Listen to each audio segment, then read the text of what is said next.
Hello, আসসালামু আলাইকুম।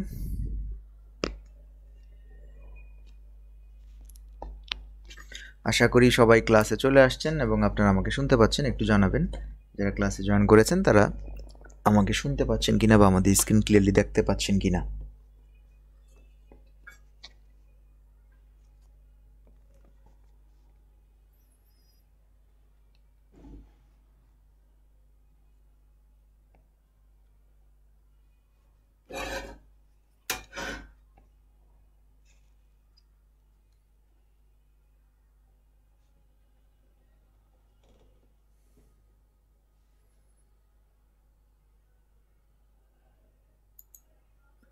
So অনেকে চলে আসছেন, অনেকে নমস্কার জানিয়েছেন, সালাম দিয়েছেন। সো আশা করি সবাই ভালো আছেন, সুস্থ আছেন এবং আপনারা আমাকে ক্লিয়ারলি দেখতে পাচ্ছেন। কোথাও কারো কোনো প্রবলেম নেই। আমরা এই পর্যন্ত ফার্স্ট ফেজের প্রথম আমরা একের এ থেকে একের সি পর্যন্ত ক্লাস করেছি। আজকে আমরা একের ডি এবং একের ই ক্লাস করতে যাচ্ছি।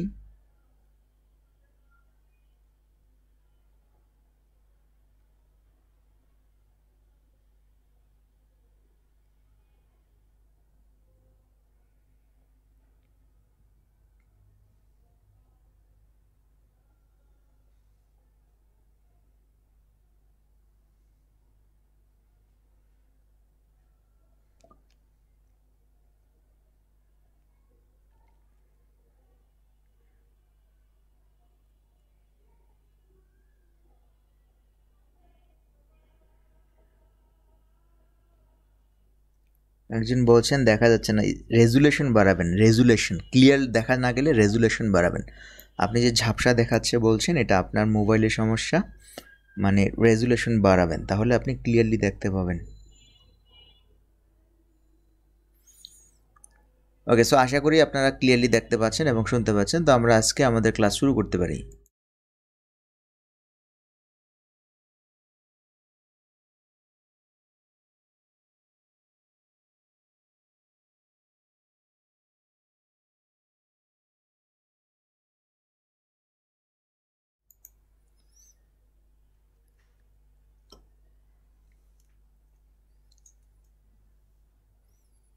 তো আমরা আজকে যে ক্লাসটি করতে যাচ্ছি সেটি হচ্ছে একের ডি এবং আমরা গত ক্লাসে আমরা একটু আলোচনা করি আপনাদের সাথে।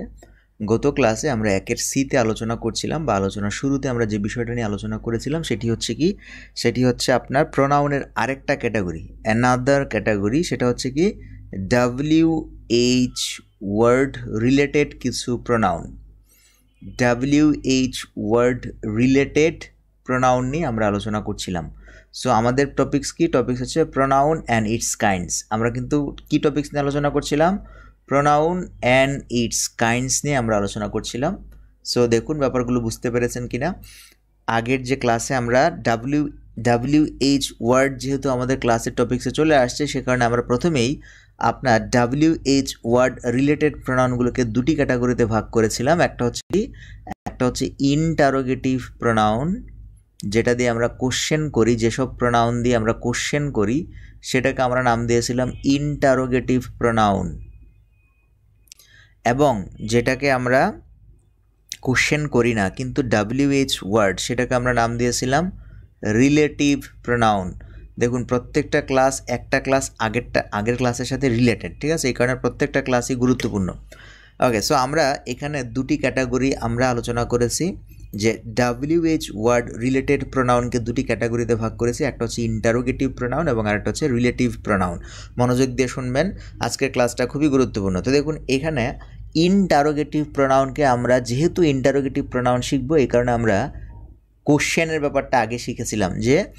যেহেতু ইন্টারোগেশনে আসছি সে কারণে আমরা প্রথমে কোশ্চেনের ব্যাপারটা আমরা ক্লিয়ার করেছি। কোশ্চেন কয় প্রকার হয়? দুই প্রকার হয়। একটা হচ্ছে WH কোশ্চেন এবং আরেকটা হচ্ছে আপনার ইয়েস নো কোশ্চেন। আমরা গত ক্লাসে ইয়েস নো কোশ্চেন কীভাবে করবেন এবং WH কোশ্চেন কীভাবে করবেন এই ধরনের আলোচনা করেছিলাম। আশা করি এই ধরনের আলোচনা ওখানে ক্লিয়ার হয়েছেন এবং কিভাবে স্ট্রাকচারগুলো ইয়েস নো কোশ্চেন করতে হয়, কিভাবে ইয়েস নোকে আবার WH কোশ্চেন করতে হয়, এই ব্যাপারগুলো আপনাদের কাছে ক্লিয়ার এবং আপনারা ক্লিয়ারলি বুঝেছেন, জেনেছেন। তো আজকে আমরা যে বিষয়টা আলোচনা করব সেখানে এই ইনফরমেশনগুলো কাজে লাগবে। সো দেখুন আজকে যে তথ্য আমরা দিচ্ছি সেটা হচ্ছে WH ওয়ার্ড রিলেটেড প্রোনাউনকে দুটি ভাগে ভাগ করলাম, ইন্টারোগেটিভ প্রোনাউন এবং হচ্ছে relative pronoun. So interrogative pronoun মানেই হচ্ছে কোনটা, সেটা হচ্ছে আপনি যখন কোশ্চেন করবেন, WH কোশ্চেন করবেন, সেই ক্ষেত্রে ইন্টারোগেটিভ প্রোনাউনটা আসে। সো তার আগে আমি আপনাদেরকে জানিয়ে দেই যে WH ওয়ার্ড তাহলে কি এবং কখন কিভাবে আপনার ইন্টারোগেটিভ প্রোনাউন হিসেবে কাজ করবে, রিলেটিভ প্রোনাউন হিসেবে কাজ করবে। আমরা বলছিলাম একটা টপিক শিখতে গিয়ে ওই টপিক্সের যা যা আছে সেই টপিকসগুলো আমরা শিখে ফেলবো। তো দেখুন এখানে WH ওয়ার্ড রিলেটেড প্রোনাউন শিখতে গিয়ে আমরা এই রিলেটেড আরও কিছু কনসেপ্ট আছে সেগুলো আমরা ক্লিয়ার করে ফেলবো। যেমন এখানে এদিকে ইন্টারোগেটিভ প্রোনাউন আছে, এদিকে আরেকটা ক্যাটাগরি আছে সেটার নাম হচ্ছে interrogative adverb or interrogative adverb. দেখুন এটার আরেকটা ক্যাটাগরি আছে সেটাকে বলা হয় ইন্টারোগেটিভ অ্যাজেক্টিভ। তাহলে দেখুন আমরা এখানে দুটা জিনিসই শিখে ফেলতে চাচ্ছি, সেটা হচ্ছে কি, প্রথমটা হচ্ছে ইন্টারোগেটিভ অ্যাডভার্ব এবং আরেকটা হচ্ছে ইন্টারোগেটিভ অ্যাজেক্টিভ বলেও একটা টার্ম আছে। আর এদিকে রিলেটিভ প্রোনাউন যেমন আছে, এদিকে আরেকটা টার্ম আছে রিলেটিভ অ্যাডভার্ব এবং এখানে হচ্ছে রিলেটিভ অ্যাজেক্টিভ। এই ব্যাপারগুলো আমরা ভালো করে শিখে ফেলব। তার মানে দেখুন আমরা এখানে আলোচনা করতে যাচ্ছি সেটার বাইরে গিয়েও কিছু আলোচনা করব, সেটা হচ্ছে কি ইন্টারোগেটিভ অ্যাডভার্ব, ইন্টারোগেটিভ অ্যাজেক্টিভ, এদিকে হচ্ছে রিলেটিভ অ্যাডভার্ব, এদিকে হচ্ছে রিলেটিভ অ্যাজেক্টিভ। দেখুন এই তথ্যগুলো খুবই সুন্দর করে গুছানো, আপনি এভাবে গুছিয়ে কোথাও পাবেন না, সে কারণে একটু মনোযোগ দিয়ে ভালো করে শিখেন। এই জায়গা থেকে আমরা অনেক কিছু শিখব। তো আমরা যেটা বলছিলাম সেটা হচ্ছে কি যে WH ওয়ার্ড রিলেটেড যে শব্দগুলো আছে সেগুলোকে আমরা এই ক্যাটাগরি, এই 6টা ক্যাটাগরিতে ভাগ করে শিখতে পারি। সো এইখানে আমরা WH ওয়ার্ডগুলো লিখব, W এবং H। আমরা বলছিলাম W অথবা H দিয়ে শুরু হয় যেসব ওয়ার্ড তাদেরকে আমরা WH ওয়ার্ড বলি। তো এই ওয়ার্ডগুলোকে আমরা চাইলে ইন্টারোগেটিভ প্রোনাউন হিসেবে ব্যবহার করতে পারি, মানে গ্রুপ, WH ওয়ার্ডগুলোকে আমরা গ্রুপ করতে পারি। ইন্টারোগেটিভ প্রোনাউনের একটা গ্রুপ, ইন্টারোগেটিভ অ্যাডভার্বের একটা গ্রুপ, ইন্টারোগেটিভ অ্যাজেক্টিভের একটা গ্রুপ। আর এই পাশে রিলেটিভ প্রোনাউন, এই WH ওয়ার্ডগুলোকে ব্যবহারের উপর ভিত্তি করে আমরা নামকরণ করতে পারি রিলেটিভ প্রোনাউন, এদিকে নামকরণ করতে পারি রিলেটিভ অ্যাডভার্ব, এদিকে নামকরণ করতে পারি রিলেটিভ অ্যাজেক্টিভ। আমরা চাইলেই এগুলো করতে পারি। এখন দেখুন WH ওয়ার্ডগুলো আসলে কি।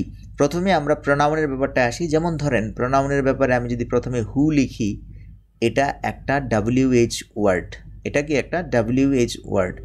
যদি আমরা ইন্টারোগেটিভ প্রোনাউন হিসেবে এই সেন্টেন্সটা দিয়ে কোনো একটা সেন্টেন্স লিখি এই ওয়ার্ডটা দিয়ে, তখন এটা ইন্টারোগেটিভ প্রোনাউন হবে এবং এটা দিয়ে কোশ্চেন করতে হবে। কিন্তু যদি আমরা এই পাশে রিলেটিভ প্রোনাউন হিসেবে ব্যবহার করি তখন এটা কোনো কোশ্চেন হবে না, এটা হচ্ছে রিলেটিভ ক্লজ মেকিং করবে।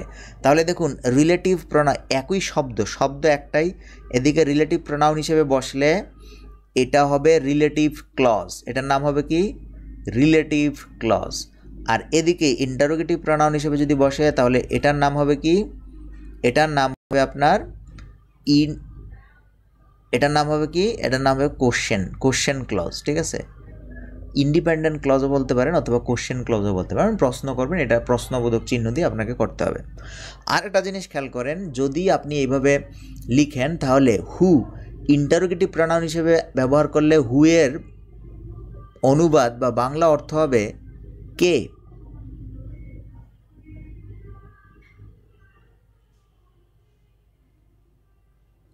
আর এই দিকে আপনি যদি রিলেটিভ প্রোনাউন হিসেবে হু এর ব্যবহার করেন তাহলে হু এর বাংলা মানে হবে যে। তাহলে দেখুন ব্যাপারটা, একদিকে আপনি ইন্টারোগেটিভ প্রোনাউন হিসেবে ব্যবহার করলে যে শব্দটা, এই হু শব্দটার অর্থ হচ্ছে কে, আরেকদিকে রিলেটিভ প্রোনাউন হিসেবে ব্যবহার করলে তার অর্থ হচ্ছে যে। যে আর কে এর মধ্যে কিন্তু আকাশ পাতাল পার্থক্য আছে। কে দিয়ে আপনি প্রশ্ন করবেন কে এখানে এসেছে, আপনি বলবেন সে এসেছে। আর এখানে বলবেন কি যে এখানে এসেছে সে আমার ভাই, এইরকম আপনাকে যে দিয়ে সেন্টেন্সটা লিখতে হবে। এখন ইন্টারোগেটিভ প্রোনাউন হিসেবে যখন আপনি এই WH ওয়ার্ডকে বসাবেন তখন আপনাকে কিভাবে বসাতে হবে, প্রথমেই ওই বাক্যটাকে ইয়েস নো কোশ্চেন করতে হবে। প্যাটার্নটা দেখুন, প্রথমে আপনাকে ইয়েস নো কোশ্চেন করতে হবে। ইয়েস নো কোশ্চেন করা হলে তার পূর্বে আপনি হু শব্দটা বসাবেন। তাহলেই কেবল এটা কোশ্চেন হবে। এবং আমরা WH কোশ্চেন সম্পর্কে আগের ক্লাসে শিখেছি। তার মানে এই জায়গার যে ক্যাটাগরিগুলো আছে এগুলো আসলে WH ওয়ার্ড ক্যাটাগরি। তার মানে এখানকার এই যে 1টা 2টা 3টা এই 3টা প্যাটার্নের ক্ষেত্রে আপনার স্ট্রাকচার হবে, প্রথমে ইয়েস নো কোশ্চেন করবেন, তারপর আপনি WH ওয়ার্ডগুলো বসাবেন। যদি বসান তাহলে এটা কোশ্চেন হবে। তাহলে এদিকের স্ট্রাকচার কি হবে? এই 3টার স্ট্রাকচার হবে যে আপনি ইয়েস নো কোশ্চেন করেন নাই, ইয়েস নো কোশ্চেন না, কি না, এই পাশে ইয়েস নো কোশ্চেন না, এই পাশে কি নর্মাল সেন্টেন্স। যখন আপনি দেখবেন কোনো নর্মাল সেন্টেন্সের পূর্বে আপনি WH ওয়ার্ড বসান, তাহলে সেটা কি হবে? সেটা হবে রিলেটিভ ক্লজ, সেটা কোনো কোশ্চেন হবে না। সেই ক্ষেত্রে হু বসলে এদিকে হবে যে। তাহলে আরও কিছু আছে, যদি হুম বসে তাহলে কি হবে বলেন তো দেখি, আপনাদের কাছে জানতে চাই। হুম এদিকে কি হবে? হুম যদি এদিকে বসান তাহলে হবে কাকে। কোন স্ট্রাকচারে বসালে? যদি আপনি এই স্ট্রাকচারে বসান তাহলে হবে কাকে। আর যদি আপনি এই হুমকে এই স্ট্রাকচারে বসান তাহলে হবে কি? তাহলে হবে যাকে। তাহলে দেখুন আমাদের ওয়ার্ডগুলো কীভাবে চেঞ্জ হয়ে যাচ্ছে। এই নর্মাল সেন্টেন্স লিখে যদি আপনি WH লিখেন তাহলে সেটা হবে যাকে। আর যদি আপনি এভাবে কোশ্চেন করে তারপরে WH ওয়ার্ডগুলোকে বসান তাহলে হবে কাকে। তুমি কাকে চাও? আর এখানে হবে তুমি যাকে চাও সে আমার ভাই, তুমি যাকে চাও তাকে পাবে না, এইরকম অর্থে এখানে আমরা ব্যবহার করি। সো আমি আশা করি আপনাকে এই জায়গায় এই পাশে রিলেটিভ যে শব্দগুলো আছে সেই ক্ষেত্রে স্ট্রাকচার কী হবে, ইন্টারোগেটিভ যে শব্দগুলো আছে সেই ক্ষেত্রে স্ট্রাকচার কীরকম হবে, অনুবাদ কীরকম হবে সেটা আমি আপনাকে বুঝাতে পেরেছি। আমরা এখন আপনাকে PDF থেকে পুরো ব্যাপারটাকে একদম গুছিয়ে দিই, ঠিক আছে? দেখুন আমরা PDFটাকে এভাবে সাজিয়েছি, তারপর আমরা মাঝখানে WH ওয়ার্ড রেখেছি এবং মাঝে দেখুন এই যে ইন্টারোগেটিভ প্রোনাউন, দেখেন ইন্টারোগেটিভ প্রোনাউন, আর এদিকে হচ্ছে রিলেটিভ প্রোনাউন, এদিকে হচ্ছে আপনার WH ওয়ার্ড। তাহলে WH ওয়ার্ড কিন্তু একটাই, যদি এই পাশে বাম পাশের স্ট্রাকচারে হয় তাহলে হু হবে কে, এই পাশে হবে যে বা যিনি। হুম এই পাশে হবে কাকে, এই পাশে হবে যাকে। হোয়াট এই পাশে হবে কি, এই পাশে হবে যা বা যে বিষয়টি। এই উইচ এই পাশে এই স্ট্রাকচারে লিখলে হবে কোনটি, এই পাশে হবে সেটি বা যা। হোজ এই পাশে হবে কার, আর এই পাশে হবে যার। দ্যাট এই পাশে হবে দ্যাট এই পাশে কোনো হবে না, কেন?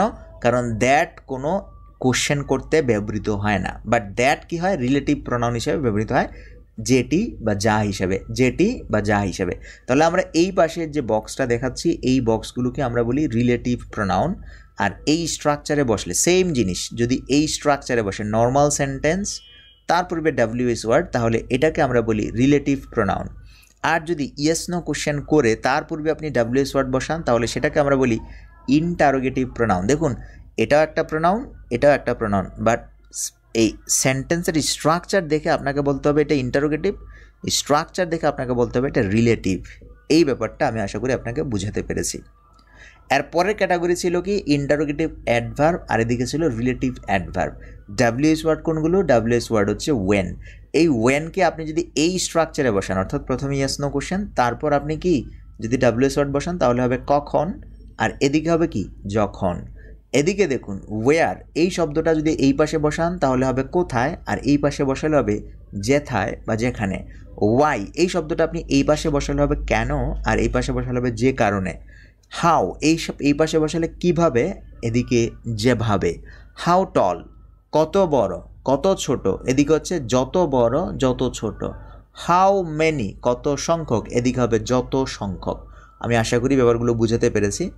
এরপর দেখুন আমরা যদি পরের ক্যাটাগরিতে চলে আসি, পরের ক্যাটাগরিটা হচ্ছে ইন্টারোগেটিভ অ্যাজেক্টিভ, আর এদিকে হচ্ছে রিলেটিভ অ্যাজেক্টিভ। আর WH ওয়ার্ডগুলো হচ্ছে কীরকম, এই ক্ষেত্রে মনে রাখবেন ইন্টারোগেটিভ অ্যাজেক্টিভের ক্ষেত্রে WH ওয়ার্ডগুলো একটা নাউন নিয়ে বসে, একা একা বসে না। যেমন ওয়ার্ড উইচের পর দেখুন সামথিং মানে নাউন নিয়ে বসবে, যেমন colour car, what colour what car, which colour which car, এইভাবে ব্যবহৃত হবে।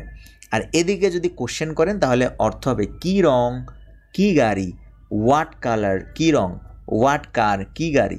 আর এদিকে যদি আপনি লিখেন তাহলে হবে যে রং যে গাড়ি, উইচ কালার যে গাড়ি, উইচ কার যে রং, উইচ কালার। ঠিক আছে, তার মানে দেখুন এই শব্দগুলো যদি এখানকার স্ট্রাকচারে পড়ে হচ্ছে কি রঙের গাড়ি তুমি চাও, আর এদিকে হচ্ছে কি যে রঙের গাড়ি তুমি চাও আমি তোমাকে দিব। তাহলে যে আর কি এর মধ্যে কিন্তু একটা পার্থক্য আছে। এরপর দেখুন হুজ সামথিং, হুজের পর সামথিং, হুজের পর সামথিং মানে এখানে কোনো একটা নাউন বসবে, যেমন whose car, whose shirt, whose book, whose laptop. সেক্ষেত্রে হবে কি কোন রং, কোন গাড়ি, কার রং, কার গাড়ি, সরি এখানে কার হবে, ঠিক আছে। কোন রং কোন গাড়ি এটা আগেরটা, ঠিক আছে, আগেরটাই। এই হুজ সামথিংয়ের হচ্ছে কার রং কার গাড়ি, আর এদিকে হবে কি যার গাড়ি যার রং।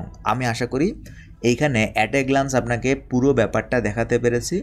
এখন আমরা যদি সেন্টেন্স মেকিং করি তাহলে কিভাবে করব এই ব্যাপারটার দিকে একটু নজর দিই।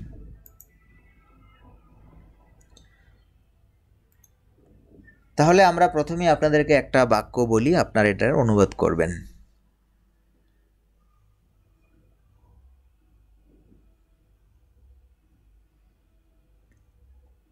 এখানে কে এসেছিল? যারা লাইভ ক্লাসে আছেন দ্রুত কমেন্ট করবেন, এখানে কে এসেছিল এটার অনুবাদ কি হবে? 1, 2, এখানে যে এসেছিল। দেখুন একটা জিনিস খেয়াল করেন, এখানে কে এসেছিল এটা কমপ্লিট একটা কোশ্চেন, এটা কমপ্লিট একটা কোশ্চেন। আর এখানে যে এসেছিল এটা কিন্তু কমপ্লিট না। দেখুন এখানে যে এসেছিল এই বাক্যটা কমপ্লিট না, এই কারণে এই বাক্যটাকে বলা হয় ডিপেন্ডেন্ট ক্লজ। কি বলা হয় এটাকে? Dependent clause. মনে রাখবেন এটা ডিপেন্ডেন্ট, কারণ এই বাক্যটা পুরোপুরি সার্থক না। এখানে যে এসেছিল এটা আরেকটু অ্যাড করলে মনে হয় কি সার্থক হবে, ঠিক না? যেমন এখানে যে এসেছিল সে আমার ভাই, সে আমার ভাই, তখন দেখুন সেন্টেন্সটা কি হয়, সার্থক হয়। তো এই জন্য যেহেতু এই অংশটা আপনার কি না, এই অংশটা সার্থক বাক্য না, এই কারণে এটাকে আমরা ডিপেন্ডেন্ট ক্লজ বলি। কি বলি? Dependent clause. তো আমরা এখানে দুটি সেন্টেন্স লিখেছি, যারা এখানে আছেন তারা অনুবাদ করবেন এবং বাংলা থেকে ইংলিশ লিখবেন।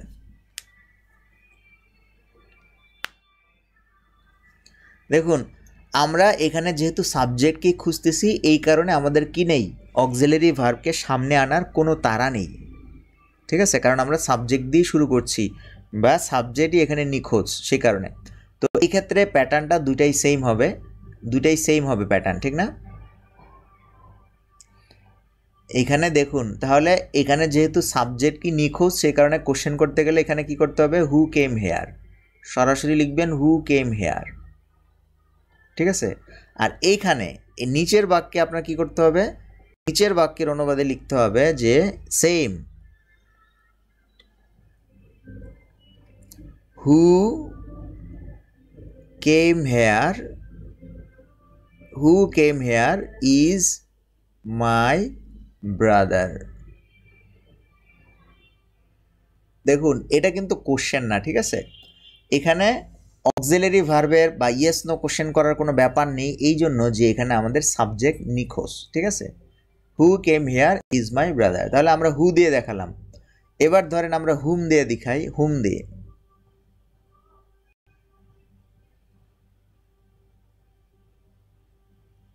তুমি কাকে ভালোবাসো? তুমি কাকে ভালোবাসো এটা একটা প্রশ্ন। 2 নাম্বার, তুমি যাকে ভালোবাসো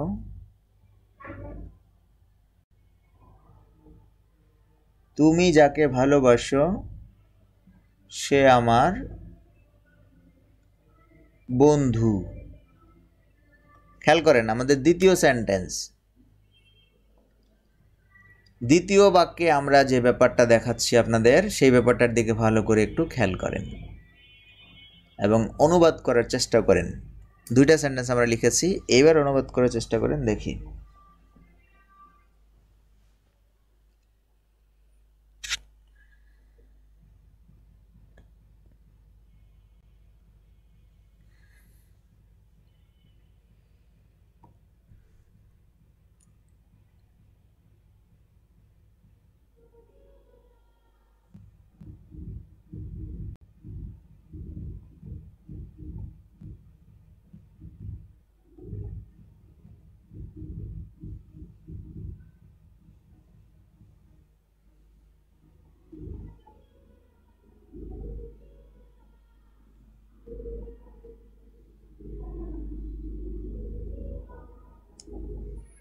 সো অনেকেই 2 নাম্বারটা এখনো পাচ্ছি না। Whom do you love is my friend. দেখুন 2 নাম্বারটা অনেকে লিখেছেন, হচ্ছে না 2 নাম্বারটা কি হবে বলেন? এই মাত্র লাইভ ক্লাসে আমরা যে জিনিসগুলো আপনাদের শিখিয়েছি সেটার উপর ডিপেন্ড করেই কিন্তু আমরা লিখছি। সো অনেকে ভুল করতেছেন। দেখুন প্রথম সেন্টেন্সটা হচ্ছে কি, তুমি কাকে ভালোবাসো। তাহলে আমাদের এখানে কি করতে হবে? এখানে প্রথমে ইয়েস নো কোশ্চেন করে তারপর আপনার সেন্টেন্সটা লিখতে হবে। তাহলে ইয়েস নো কোশ্চেন করতে গেলে আমাদের কি করতে হয়? অক্সিলারি ভার্ব না থাকলে ডু ডিড ডাজ আনতে হয়। তাহলে আমরা ডু আনলাম। Whom do you love, whom do you love, whom do you love, তুমি কাকে ভালোবাসো। এক্ষেত্রে দেখুন এই যে সাবজেক্টের পূর্বে আমরা যেহেতু এখানে অক্সিলারি ভার্ব নাই, এই কারণে আমরা ডু এনে আগে কি করেছি? ইয়েস নো কোশ্চেন করেছি। এই পর্যন্ত yes no question. Do you love, তুমি কি ভালোবাসো, সেটার পূর্বে আমরা WH ওয়ার্ড বসিয়েছি এবং করেছি কি? হোম ডু ইউ লাভ, তুমি কাকে ভালোবাসো। এরপর আমরা যখন এই জায়গায় আসছি তুমি যাকে ভালোবাসো, তখন কিন্তু আমাকে নর্মাল সেন্টেন্স লিখতে হবে। তখন কিন্তু এই ডু আনার কোনো দরকার নেই, ঠিক আছে? তো নর্মাল সেন্টেন্স কি? নর্মাল সেন্টেন্স হচ্ছে ইউ লাভ, এটা হচ্ছে নর্মাল সেন্টেন্স। ডু আনলে এটা ইয়েস নো কোশ্চেন হয়ে যাবে। আমরা ডু আনবো না, ওই নর্মাল সেন্টেন্সের পূর্বে হুম বসাবো। Whom you love, whom you love is my brother, is my friend. দেখুন whom you love is my friend, whom you love is my friend. অনেকে মনে করবেন এখানে লাভ আবার এখানে ইজ, একসাথে দুটি ভার্ব কেন? এখানে একসাথে দুটি ভার্ব না। হুম ইউ লাভ এটা হচ্ছে একটা সেন্টেন্স, এটা একটা ক্লজ। এই ক্লজ হচ্ছে বাক্যের সাবজেক্ট এবং এটা হচ্ছে ভার্ব, এটা হচ্ছে আবার বাকি অংশ এক্সটেনশন যেটা। Whom you love is my brother. এখন এই জায়গায় যে ক্লজটা আপনি দেখতে পাচ্ছেন, এটাকে আমরা সাবজেক্ট হিসেবে ব্যবহার করেছি, ঠিক আছে? Whom you love is my friend. আশা করি এই ব্যাপারটা আপনি বুঝতে পেরেছেন। আমরা এখন আরেকটা সেন্টেন্স লিখি।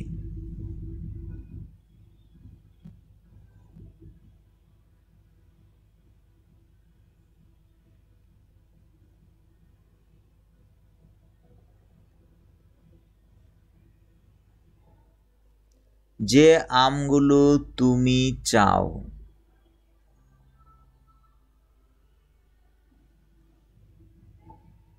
সেগুলো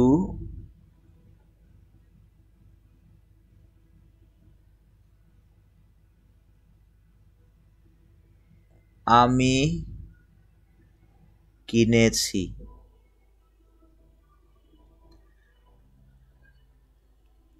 দেখুন আমরা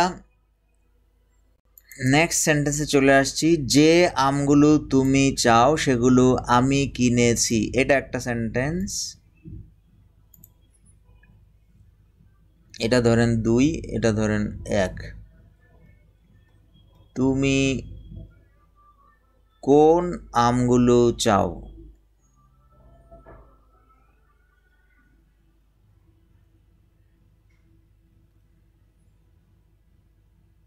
তুমি কোন আমগুলো চাও?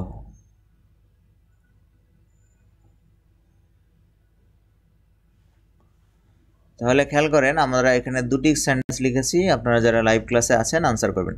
তুমি কোন আমগুলো চাও, আর হচ্ছে যে আমগুলো তুমি চাও সেগুলো আমি কিনেছি। এই দুটো প্রশ্নের উত্তর করবেন, তাহলে বুঝতে পারবো যে আপনারা বুঝতে পেরেছেন। Whom you love is my friend. Sir মাঝে কমা হবে কখন? কমা হবে কখন? কমার ব্যাপারটা আসতেছে, আগে সেন্টেন্স লিখেন, কমার ব্যাপারটা আমরা বলবো। সেন্টেন্স আগে লিখেন।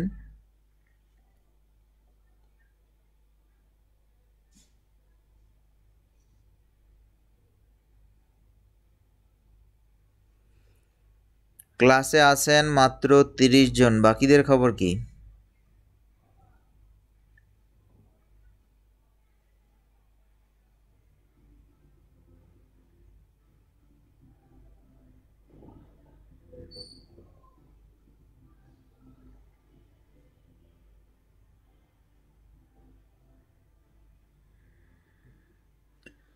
ওকে, সো দেখতে পাচ্ছি অনেকেই আনসার করেছেন। আমরা একটু দেখি আপনাদের আনসারগুলো।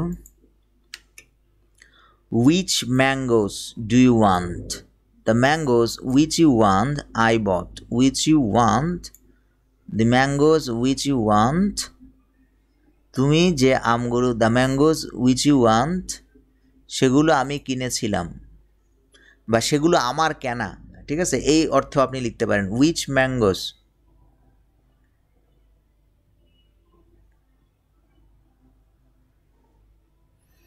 which mangoes do you want, which mangoes you want I bought,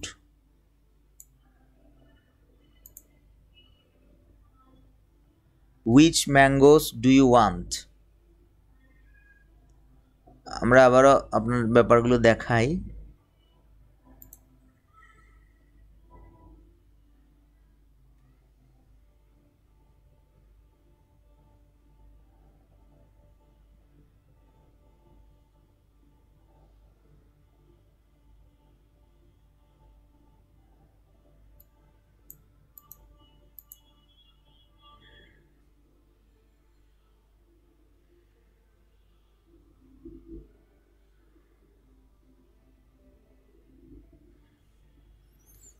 so অনেকেই এটার অনুবাদ করতে পেরেছেন, অসংখ্য ধন্যবাদ যারা করেছেন।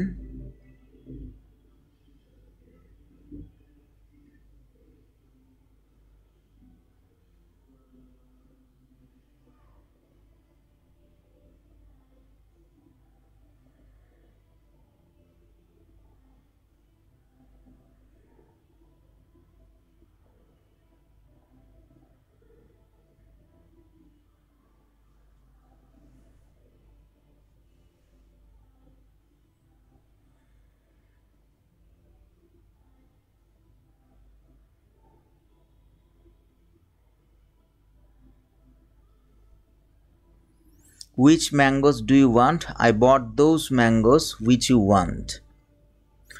ওকে, দেখুন আমরা শেষ একটা অনুবাদ পেয়েছি, সুন্দর একটা অনুবাদ করেছেন, সেটা হচ্ছে কি I bought those mangoes which you want, which you want. So relative pronoun এবং কোশ্চেন করার স্ট্রাকচারটা আশা করি আমি আপনাদেরকে বুঝাতে পেরেছি।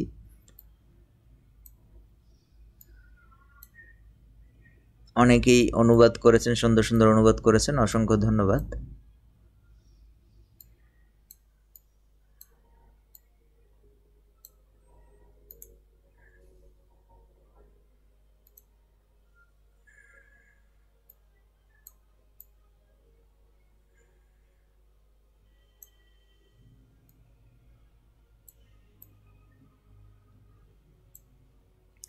সো দেখুন এই যে অনুবাদটা ওমর ফারুক ভাই করেছেন, which mangoes do you want, which mangoes do you want, correct answer করেছেন।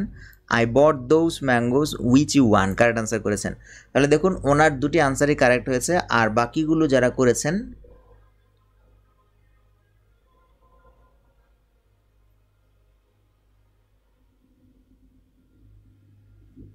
তাদেরগুলো আমরা নিতে পারছি না, একটা হয়েছে আরেকটা হয় না, এরকম হয়েছে অনেকের ক্ষেত্রে। ওকে, সো আমরা আশা করি ব্যাপারটা বুঝতে পেরেছি। আমরা একটু সমাধান দিয়ে দিই এটা, ঠিক আছে। তো প্রথমটা দেখুন, প্রথমটা হচ্ছে তুমি কোন আমগুলো চাও, এটা সবার হয়েছে, ঠিক আছে, এটা সবার হয়েছে, ঠিক আছে। তাহলে দেখুন এটা কিভাবে আপনি প্রশ্ন করবেন, সেক্ষেত্রে উইচ ম্যাঙ্গোস বলবেন, তুমি কোন আমগুলো চাও, তাহলে কোন, এটা কোনের সাথে কি আমগুলো একটা জড়িত আছে, ঠিক না, তাহলে সেক্ষেত্রে উইচ ম্যাঙ্গোস, উইচ ম্যাঙ্গোস লিখতে হবে, উইচ ম্যাঙ্গোস, কোন আমগুলো তুমি চাও। তাহলে দেখুন তুমি চাও ইংরেজি কি, তুমি চাও ইংরেজি হচ্ছে ইউ ওয়ান্ট, ইউ ওয়ান্ট হচ্ছে তুমি চাও। এখন তুমি চাওকে যদি ইয়েস নো কোশ্চেন করি তাহলে কি আনতে হবে, ডু আনতে হবে, সামনে ডু আনতে হবে, যেহেতু অক্সিলারি ভার্ব নাই, তাহলে ডু ইউ ওয়ান্ট, এটা ইয়েস নো কোশ্চেন হয়ে গেল। এখন ইয়েস নো কোশ্চেনের পূর্বে কি বসাবেন, এই যে উইচ ম্যাঙ্গোস বসাবেন, তাহলে আপনার কোশ্চেন হয়ে গেছে which mangoes, which mangoes do you want. বলুন তো এখানে উইচ কি, এখানে উইচ কি ইন্টারোগেটিভ প্রোনাউন নাকি ইন্টারোগেটিভ অ্যাডজেক্টিভ? দেখুন এক ইন্টারোগেটিভ প্রোনাউন, দুই ইন্টারোগেটিভ অ্যাডজেক্টিভ, তিন ইন্টারোগেটিভ অ্যাডভার্ব। বলতে হবে এটা কি, ইন্টারোগেটিভ অ্যাডভার্ব, অ্যাডজেক্টিভ নাকি প্রোনাউন। এখানে উইচ, উইচ শব্দটা ইন্টারোগেটিভ প্রোনাউন, ইন্টারোগেটিভ অ্যাডজেক্টিভ নাকি ইন্টারোগেটিভ অ্যাডভার্ব। যাই হোক, এটা গেল। এরপর দ্বিতীয়টা দেখুন, যে আমগুলো তুমি চাও সেগুলো আমি কিনেছি, যে আমগুলো তুমি চাও সেগুলো আমি কিনেছি। তো এটাকে আপনি দুইভাবে বলতে পারবেন, অনেকেই একটু কনফিউশনে পড়ে গেছেন, এটাকে আপনি দুইভাবে বলতে পারেন। সেটা কি, যে আমগুলো তুমি চাও সেগুলো আমার কেনা, বা আমার দ্বারা কেনা হয়েছে, সেগুলো আমার দ্বারা কেনা হয়েছে, এভাবে লিখতে পারেন। ঠিক আছে, তো যারা প্রথমে এইভাবে লিখেছেন তারা দেখুন, যে আমগুলো তুমি চাও সেগুলো আমি কিনেছি, এটাকে ঘুরিয়ে দেখুন হুবহুব সেম বাংলা সেন্টেন্সের মতোই হুবহুব নাও হতে পারে ইংলিশ সেন্টেন্সগুলো। ইংলিশ এবং বাংলার স্ট্রাকচারগুলো একটু ভিন্ন, আপনাকে একটু ভিন্নভাবে ভাবতে হবে। আচ্ছা যাই হোক, অনেকে এটা এভাবে করেছেন যে আমগুলো তুমি চাও। এখন দেখুন এখানে কিন্তু যে দিয়ে লিখেছি, তাহলে উইচ ম্যাঙ্গোস, এই উইচ ম্যাঙ্গোস কিন্তু আমাদের কোশ্চেন ছিল, কিন্তু আমরা এখন কি করব, নর্মাল সেন্টেন্সে উইচ বসাবো, নর্মাল সেন্টেন্সে উইচটা বসাবো। তাহলে প্রথমেই দেখুন আমগুলো তুমি চাও, ঠিক আছে, আমগুলো তুমি চাও, এটার বাংলা কি হবে, তুমি চাও আমগুলো, এইভাবে হবে। সেগুলো আমি কিনেছি, সেগুলো আমি কিনেছি মানে কি, সেগুলোর মধ্যে আপনি নিয়ে আসতে পারেন আমগুলো আমি কিনেছি, আমগুলো আমি কিনেছি, আমগুলো আমি কিনেছি। তুমি যেগুলো চাও, তুমি যেগুলো চাও, তাহলে তুমি চাও, তুমি চাও ইংরেজি কি, ইউ ওয়ান্ট, এটা হচ্ছে নর্মাল, ঠিক না? এখন নর্মাল সেন্টেন্সের পূর্বে কি লিখতে হবে, উইচ, উইচ লিখতে হবে, which you want, which you want. দেখুন নর্মাল সেন্টেন্স লিখলাম উইচ ইউ ওয়ান্ট। এখন এই বাক্যটাকে আপনি কি করবেন, জাস্ট অ্যাড করে দিবেন। কিভাবে অ্যাড করে দিবেন, দেখুন এটাকে আমরা এখানে রাখলাম উইচ ইউ ওয়ান্ট।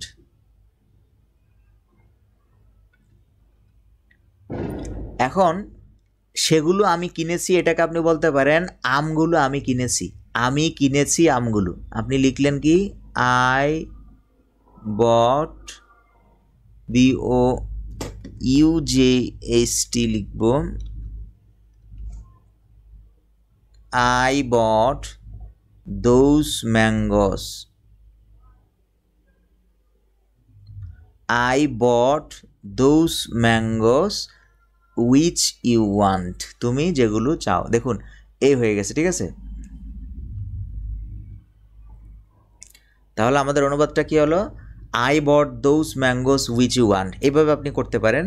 আবার আপনি চাইলে, যারা অনেকে এইভাবে করেছেন তাদেরটাও হবে না যে তা না, কিন্তু একটু টেকনিক খাটাতে হবে। সেটা কি, সেটা হচ্ছে আপনি যদি প্রথমে এভাবে লিখেন দি ম্যাঙ্গোস,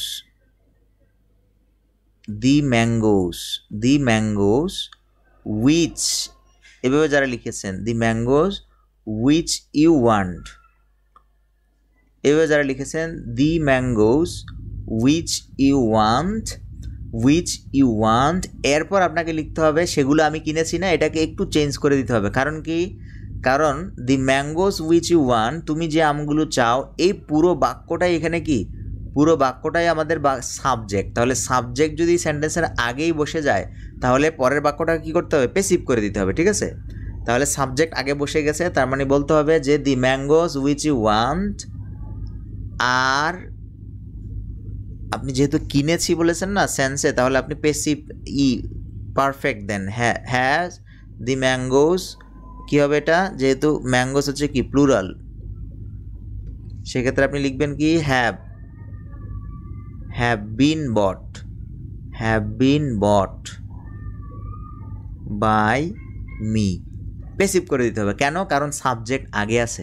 এই পুরো ক্লজটাকে আমরা সাবজেক্ট বলতেছি, সাবজেক্ট হিসেবে আমাদের বলতে হবে have been bought by me, এভাবে বলতে হবে। নয়তো আম কেনার ব্যাপারটা আগে বলবেন, পরে আপনি উইচ ইউ ওয়ান্ট এটা দিতে পারবেন। এই যে এখানে I bought those mangoes which you want, তুমি যেগুলো চাও। ব্যাপারটা আশা করি বুঝতে পেরেছেন, এবং এটা বুঝতে পেরেছেন যে এটা ইন্টারোগেটিভ অ্যাডজেক্টিভ। কারেক্ট আনসার করেছেন, যারা কারেক্ট আনসার করেছেন অসংখ্য ধন্যবাদ, ঠিক আছে। আর বাকি যারা আনসার করেছেন এই দুটা ওয়ে ছাড়া, এটা ছাড়া বাকিগুলো ভুল, ঠিক আছে। সো অনেকে যে আনসারগুলো করেছেন, যেমন একজন করেছেন বিমল পল ভাই, যে the mangoes which you want I bought, এটা ভুল, ঠিক আছে। কারণ কি, এইমাত্র বললাম, কারণ হচ্ছে কি, কারণ দি ম্যাঙ্গোস উইচ ইউ ওয়ান্ট এই পর্যন্ত হচ্ছে সাবজেক্ট, আগেই আপনি সাবজেক্ট লিখে ফেলেছেন। তাহলে সাবজেক্ট লিখলে আবার সাবজেক্ট আনাটা কি আপনার একটা নিন্দনীয়, এটা নিন্দনীয় না, এটা ভুল, ঠিক আছে। শুধু নিন্দনীয় না, এটা গ্রহণযোগ্য না। দি ম্যাঙ্গোস উইচ ইউ ওয়ান্ট, এই ক্লজটাই এখানে সাবজেক্ট। তো সাবজেক্ট একবার লিখছেন, আবার যদি নতুন করে সাবজেক্ট লিখেন তাহলে সেন্টেন্স হবে না। এই ক্ষেত্রে আপনাকে পেসিভ করে দিতে হবে, অথবা আপনি এই সেন্টেন্সটা আগে লিখবেন, পরে ওটা লিখবেন, ঠিক আছে। ব্যাপারটা দেখুন বুঝতে পেরেছেন কিনা। আচ্ছা, আমরা এখানে টেন্সের দিকে মনোযোগ দিচ্ছি না। একজন বলছেন প্রথমে পারফেক্ট লিখছেন না কেন? আমরা সেন্টেন্স মেকিং করাটা দেখাচ্ছি। ওকে, আমরা দেখি কি লিখলাম প্রথমে। আই বট দ্য ম্যাঙ্গোস, কিনেছি, কিনেছিলাম, কিনলাম বা কিনেছিলাম। যে যে আমগুলো আমি কিনেছিলাম সেগুলো তুমি চাও, এটাও বলতে পারি। আবার যে আমগুলো আমি কিনেছি তুমি চাও, এই দুটা সেন্সই আপনার কি অতীতের। কিনেছি এটা সামান্য, মানে এই র্যাশ এখনও রয়ে গেছে, আর কিনেছিলাম এটা অতীত হয়ে গেছে। মানে অতীত হয়ে গেছে বলতে এই বট দিয়ে এরকম অতীত বোঝায় না যে আপনি মনে করেন 100 বছর আগে কিনেছেন। এই বটের অতীতটা এখানে আননোন, ঠিক আছে? এই কারণে এটাকে বলা হয় পাস্ট ইনডেফিনিট। পাস্ট ইনডেফিনিট মানে কি? অতীতের অনির্দিষ্টকাল। তাহলে এই বট মানেও কিন্তু বোঝা যাবে না যে সেটা 1 দিন আগের, না 100 দিন আগের, না 200 দিন আগের। আর কিনেছি মানে যে এই মাত্র কিনেছি এরকম না। এটা কিনেছি মানে কিন্তু আপনি 1 দিন আগেও কিনতে পারেন, 24 ঘন্টা আগেও কিনতে পারেন, 2 দিন আগেও কিনতে পারেন। যতদিন এটা র্যাশ থেকে যায় ততদিন আপনি কিনেছি বলতে পারেন, ঠিক আছে? আমেরিকান ইংলিশে হ্যাভ বিন মানে পারফেক্ট না লিখে বট লিখে, ঠিক আছে? সরাসরি বট লিখে, পারফেক্ট টেন্স না লিখে বট লিখে। দুইটাই কি অতীত, এটা এখনও র্যাশ রয়ে গেছে। কিনেছি এটা এখনও র্যাশ রয়ে গেছে এরকম। আর বট মানে র্যাশ নাই, কিনে ফেলেছি, ঠিক আছে? দুইটাই বলতে পারেন টেন্স যদি বিবেচনা করেন।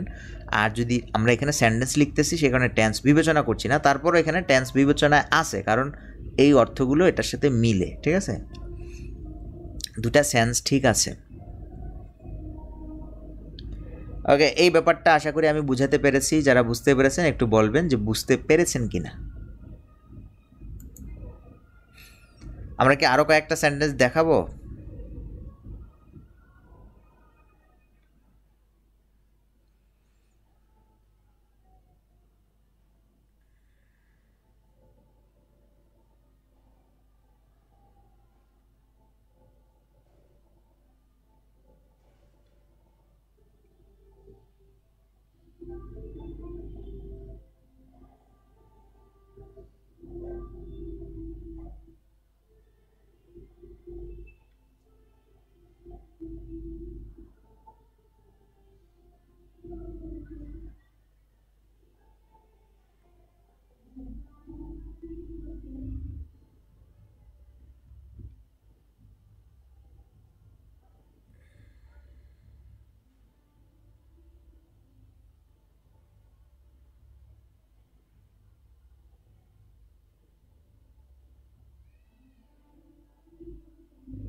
ওকে, অনেকে আরও সেন্টেন্স চাচ্ছে, আমরা আরও সেন্টেন্স আপনাদেরকে দেখাচ্ছি।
দেখুন এই সেন্টেন্সটা এবার লিখেন দেখি। যে ব্যক্তি আমাকে ভালোবাসে না আমি তাকে ঘৃণা করি, আমি তাকে ঘৃণা করি। যে ব্যক্তি আমাকে ভালোবাসে না আমি তাকে ঘৃণা করি। তো এই জায়গায় আপনার সেন্টেন্সটা কিভাবে লিখবেন একটু চেঞ্জ করে লিখবেন, ঠিক আছে? মানে আগের সেন্টেন্সটার মতো একটু হিন্টস দিয়ে দিচ্ছি। আগের সেন্টেন্সটার মতো একটু চেঞ্জ করে লিখতে হবে। যে ব্যক্তি আমাকে ভালোবাসে না আমি তাকে ঘৃণা করি, তাহলে এই জায়গা থেকে লিখবেন, ঠিক আছে? এটা দিয়ে আগে থেকে লিখবেন। এই তাকে মানে কি? ওই যে ব্যক্তি। তাহলে আমি ব্যক্তিকে ঘৃণা করি, আমি ব্যক্তিকে ঘৃণা করি যে আমাকে ভালোবাসে না, যে আমাকে ভালোবাসে না। আপনি ঘুরিয়ে লিখতে পারেন, ঘুরিয়ে লিখতে পারলে আপনি আবার ঠিকই লিখতে পারবেন, কিন্তু একটু অন্যভাবে লিখলে আবার একটু লিখতে পারেন। ধরুন এই বাক্যটাকে আমি এইভাবে লিখতে পারি, আমি ওই ব্যক্তিকে ঘৃণা করি, ওই ব্যক্তিকে ঘৃণা করি। দেখুন এইভাবে যদি আমি লিখি ঘুরিয়ে দিই তাহলে আবার বুঝতে পারেন, ঠিক আছে? তো বাংলা সেন্টেন্স তো আপনাকে সবসময় এভাবে মনের মতো করে দিবে না, আপনি যদি এইভাবে লিখেন তাহলে আবার সবাই বুঝবেন। ধরেন এইভাবে যদি লিখতাম তাহলে আবার সবাই বুঝতে পারতেন একই, বাট আপনি একটু কমন সেন্স খাটিয়ে সেন্টেন্সগুলো বোঝার চেষ্টা করবেন। দেখুন এখানে লিখলাম যে ব্যক্তি আমাকে ভালোবাসে না আমি তাকে ঘৃণা করি। আমি ওই ব্যক্তিকে ঘৃণা করি যে ব্যক্তি আমাকে ভালোবাসে না, একই সেন্সে, ঠিক আছে? এটা দিলে সবাই সবাই বুঝে, বাট ওটা দিলে বুঝে না। ওকে, অনেকেই আনসার করেছেন। I had the person who doesn't love me.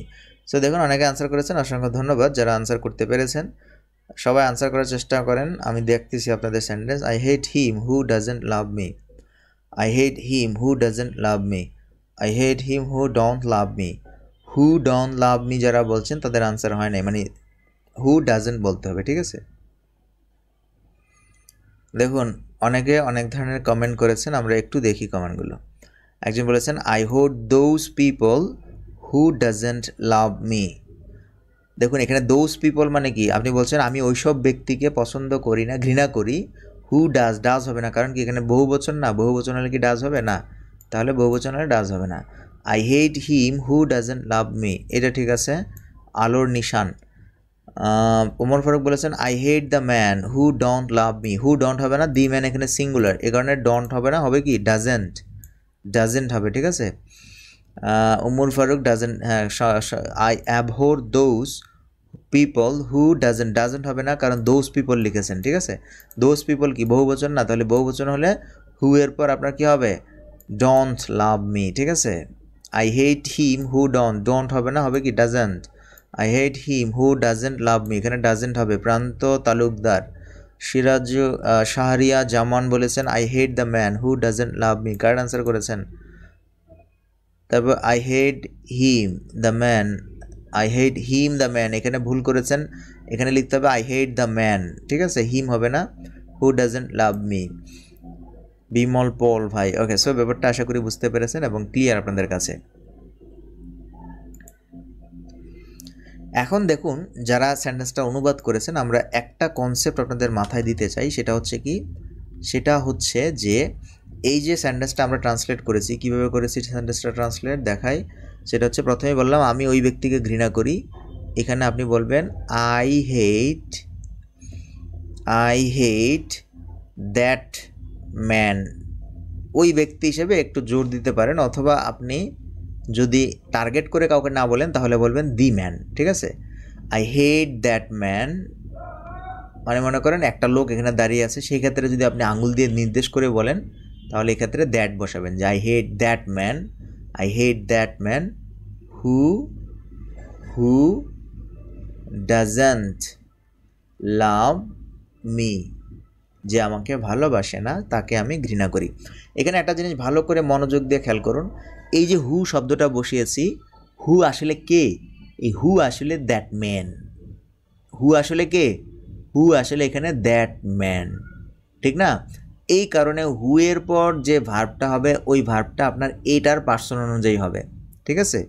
এটার পার্সন অনুযায়ী, এটা যদি সিঙ্গুলার হয় তাহলে লিখবেন ডাজেন্ট, এটা যদি প্লুরাল হয় তাহলে লিখবেন ডন্ট, ঠিক আছে?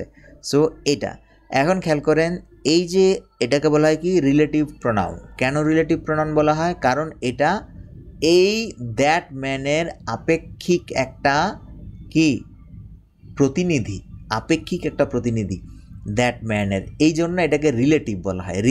রিলেটিভ মানে কি, ফিজিক্সের ভাষায় রিলেটিভ মানে হচ্ছে আপেক্ষিক, ঠিক আছে? ফিজিক্সের রিলেটিভ আপেক্ষিক মানে সেম পারসন না, মানে এটা হলে ওই ব্যক্তি না, এটা ব্যক্তি কাজ করছে, হয়ে কাজ করছে, কারণ এটা আমরা এখানে প্রক্সি হিসেবে ব্যবহার করছি, এটা দ্যাট ম্যানের কাজ করছে, হিসেবে কাজ করছে। যার প্রতিনিধি হিসেবে কাজ করে এই প্রতিনিধিকে সেন্টেন্সের এখানে অ্যান্টিসিডেন্ট বলা হয়। কি বলা হয়? ভালো করে খেয়াল করেন, অ্যান্টিসিডেন্ট বলা হয়, antecedent. Relative pronoun relative pronoun যার প্রোগ্রাম করে তার তারপরে ইনসিডেন্ট বলি। যখন রিলেটিভ কোনো প্রোনাউন ইনসিডেন্ট, যদি রিলেটিভ প্রোনাউনের কোনো ইনসিডেন্ট পাওয়া যায়, রিলেটিভ প্রোনাউনের যদি ইনসিডেন্ট পাওয়া যায়, সেই রিলেটিভ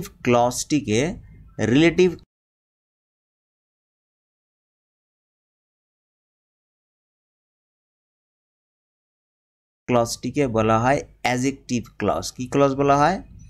অ্যাডজেক্টিভ ক্লজ। মনে রাখবেন, আমি এখানে অনেকগুলো টার্মস ব্যাখ্যা করেছি, ভালো করে খেয়াল করেন। বলছি রিলেটিভ প্রোনাউনের যদি অ্যান্টিসিডেন্ট থাকে, অর্থাৎ যাকে টার্গেট করে কথা বলে সে যদি সেন্টেন্সে উপস্থিত থাকে, তাহলে রিলেটিভ প্রোনাউনটি যে ক্লজ তৈরি করে এটাকে বলা হয় অ্যাডজেক্টিভ ক্লজ। কি বলা হয়? Adjective clause. ব্যাপারটা আমি আশা করি বোঝাতে পেরেছি।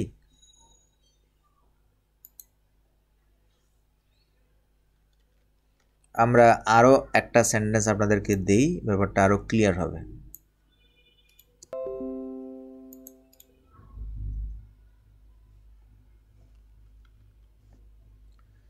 তো এটার একটু অনুবাদ করবেন যে, আমি আমার শিক্ষককে ঘৃণা করি যিনি একজন কঠোর ব্যক্তি। আমি আমার শিক্ষককে ঘৃণা করি যিনি একজন কঠোর ব্যক্তি।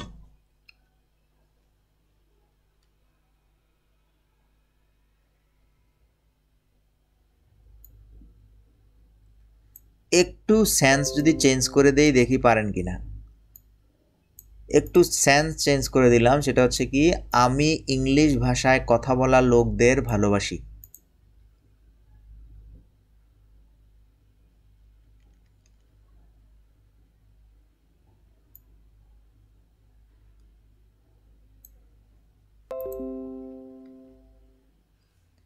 এরপর হচ্ছে আপনার এটা, এই তিনটা বাক্য আপনারা এখনই করে দেখাবেন। সো দ্রুত করবেন। নাম্বার এটা হচ্ছে 1, এটা হচ্ছে 2, এটা হচ্ছে 3।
ওকে, অনেকেই চেষ্টা করেছেন। I hate teacher who is a austere person.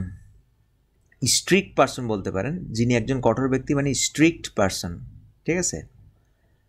আর আরেকটা হচ্ছে কি, আমি ইংলিশ ভাষায় কথা বলা লোকদের ভালোবাসি। দেখুন, এটা একটু সেন্সটা চেঞ্জ করবেন। আমি ইংলিশ ভাষায় কথা বলা লোকদের ভালোবাসি, এর মানে হচ্ছে কি, আমি ওইসব লোকদের ভালোবাসি যারা ইংরেজিতে কথা বলে, যারা ইংরেজিতে কথা বলে। আমি অনেক হোমওয়ার্ক করেছি যা ছিল খুব কঠিন, যা ছিল খুব কঠিন। সো অনেকে অনেক ধরনের অনুবাদ করেছেন, আমরা অনুবাদগুলো দেখব।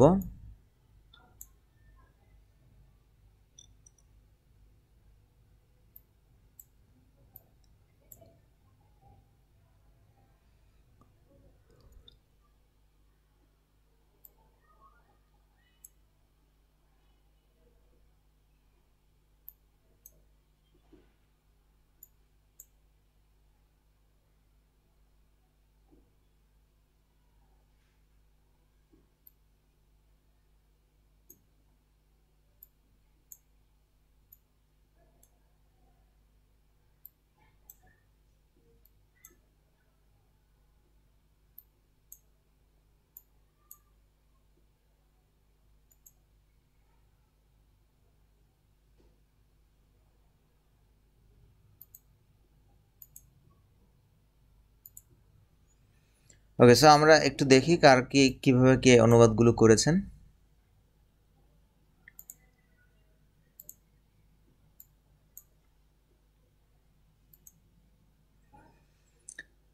প্রথমে দেখি রাকিবুল হাসান ভাই করেছেন I have completed many homework. আমি তো মেনি হোমওয়ার্ক বলি না, আই হ্যাভ কমপ্লিটেড। আমি বলেছি আমি অনেক, ও আচ্ছা অনেক বলেছি, ঠিক না, অনেক বলেছি। ওকে, সো মেনি লিখেছেন। Okay, I have completed many homeworks হয় না, হোমওয়ার্ক আসলে মাছ হয়, অনেক হোমওয়ার্ক করেছি। I have completed much homework বলতে পারেন। I have completed much homework which was very abstruse which was difficult বলতে পারেন। I have done much homework, এই যে মাচ হোমওয়ার্ক, ঠিক আছে, that was very hard, that was very hard.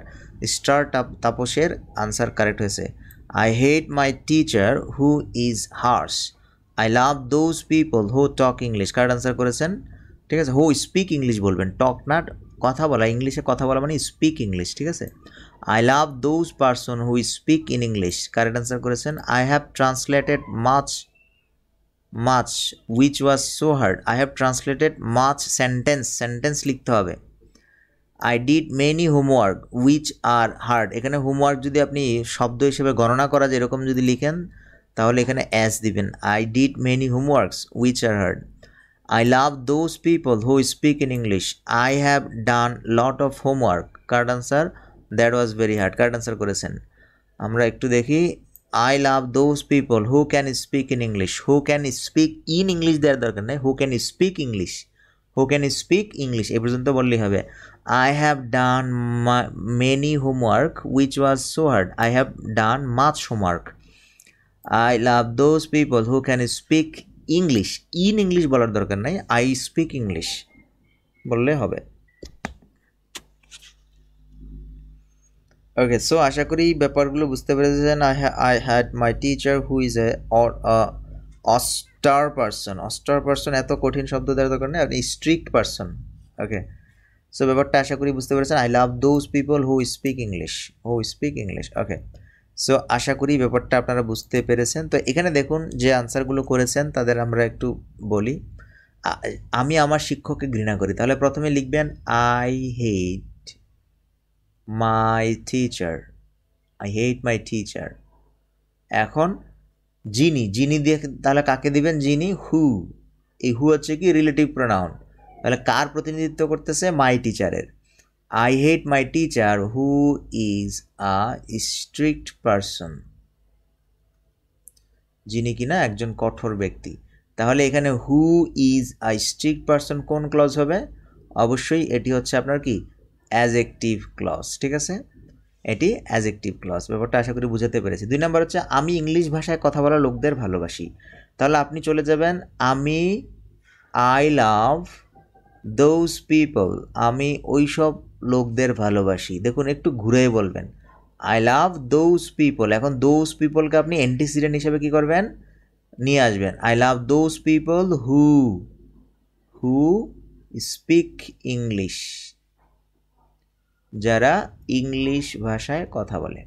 এটার মানেই আমি ইংলিশ ভাষায় কথা বলা লোকদের ভালোবাসি। একটু ঘুরে বলবেন যে I love those people who speak English. আমি অনেক হোমওয়ার্ক করেছি যা ছিল খুব কঠিন, এক্ষেত্রে বলবেন কি আই ডিড, হোমওয়ার্ক করেছি অর্থে আই হ্যাভ ডান দিতে পারেন অথবা ডিড দিতে পারেন। I did much homework that দিতে পারেন বা উইচ দিতে পারেন, which is so difficult, homework কঠিন, এক্ষেত্রে ডিফিকাল্ট ব্যবহার করি, ঠিক আছে, which is so difficult.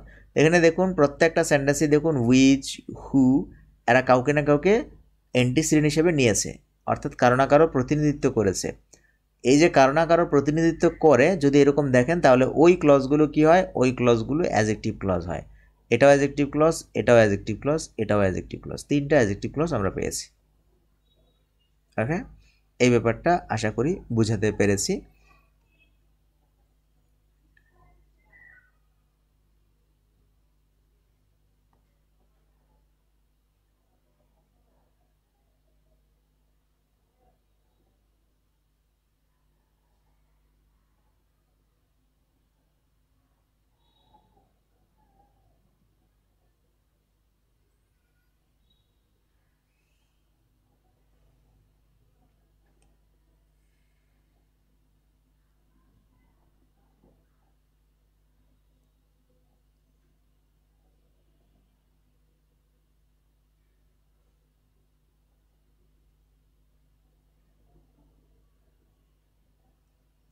So আশা করি এই পর্যন্ত আপনারা বুঝতে পেরেছেন, একটু আমাকে জানাবেন বুঝতে পেরেছেন কিনা।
ওকে, সো ব্যাপারটা আশা করি বুঝাতে পেরেছি।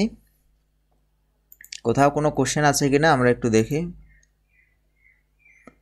জি স্যার, আন্ডারস্টুড। জি স্যার বুঝে গেছে। I did much homework those were very hard, এটা হবে না। I did much homework those were very, দেখুন এখানে একজন সেন্টেন্স লিখেছেন, এটা হবে না। কেন হবে না?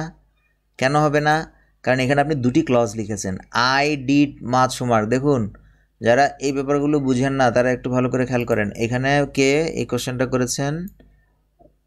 ওমর ফারুক ভাই যে কোশ্চেনটা করেছেন, ভালো করে খেয়াল করেন। আমরা এই কোশ্চেনটা দেখাই কেন হবে না এটা, ঠিক আছে? একটু ভালো করে খেয়াল করেন।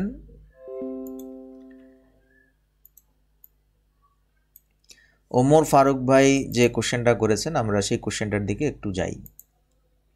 দেখুন এখানে উনি যে সেন্টেন্সটা লিখেছে, সেন্টেন্সটা হচ্ছে কি, ওমর ফারুক ভাই যে সেন্টেন্সটা লিখেছে আমরা একটু অ্যানালাইসিস করে দিই। দেখুন এখানে উনি লিখেছেন আই ডিড মাচ হোমওয়ার্ক, এই পর্যন্ত ঠিক আছে, একটা ক্লজ। এটা কি একটা ক্লজ, ক্লজ নাম্বার 1। এখানে দেখুন দোজ ওয়ার ভেরি হার্ড, এটা অ্যানাদার ক্লজ, ক্লজ নাম্বার 2। যদি দুটি ক্লজকে আপনি একটা সেন্টেন্সে লিখেন তাহলে অবশ্যই ওখানে একটা জিনিস আনতে হবে, সেটা হচ্ছে রিলেটিভ প্রোনাউন অথবা কোনো একটা কনজাংশন। রিলেটিভ প্রোনাউন অথবা কনজাংশন এনে আপনাকে দুটি ক্লজ লিখতে হবে, ঠিক আছে? দুটি ক্লজ লিখতে হবে। এই ক্ষেত্রে দেখুন আপনি রিলেটিভ প্রোনাউন আনেন নাই, কোনো কনজাংশনও আনেন নাই, সেই ক্ষেত্রে দুটি ক্লজ আপনি এভাবে পরপর লিখতে পারবেন না, এই কারণে এই সেন্টেন্সটা কাটা যাবে, ঠিক আছে? আপনাকে হয় রিলেটিভ প্রোনাউন অথবা কনজাংশন এনে সেন্টেন্সটাকে জোড়া দিতে হবে, ঠিক আছে? অবশ্যই আপনাকে জোড়া দিতে হবে, জোড়া না দিলে আপনার সেন্টেন্স হবে না।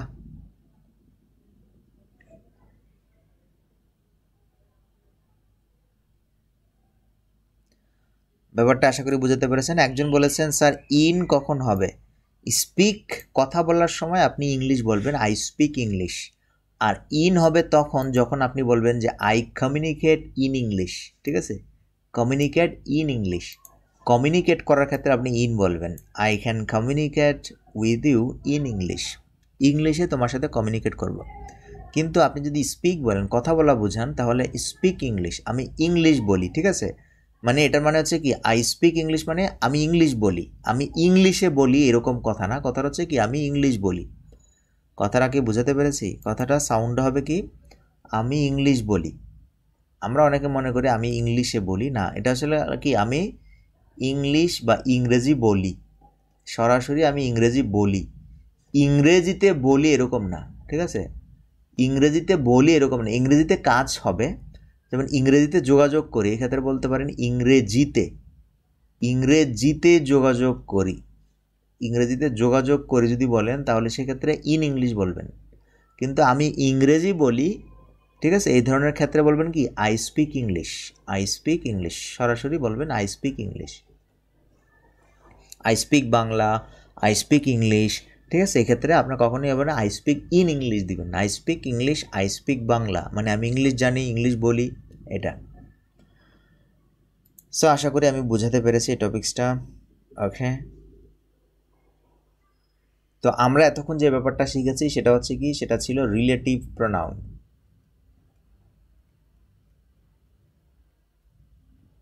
ঠিক আছে, এটা কি ছিল? Relative pronoun.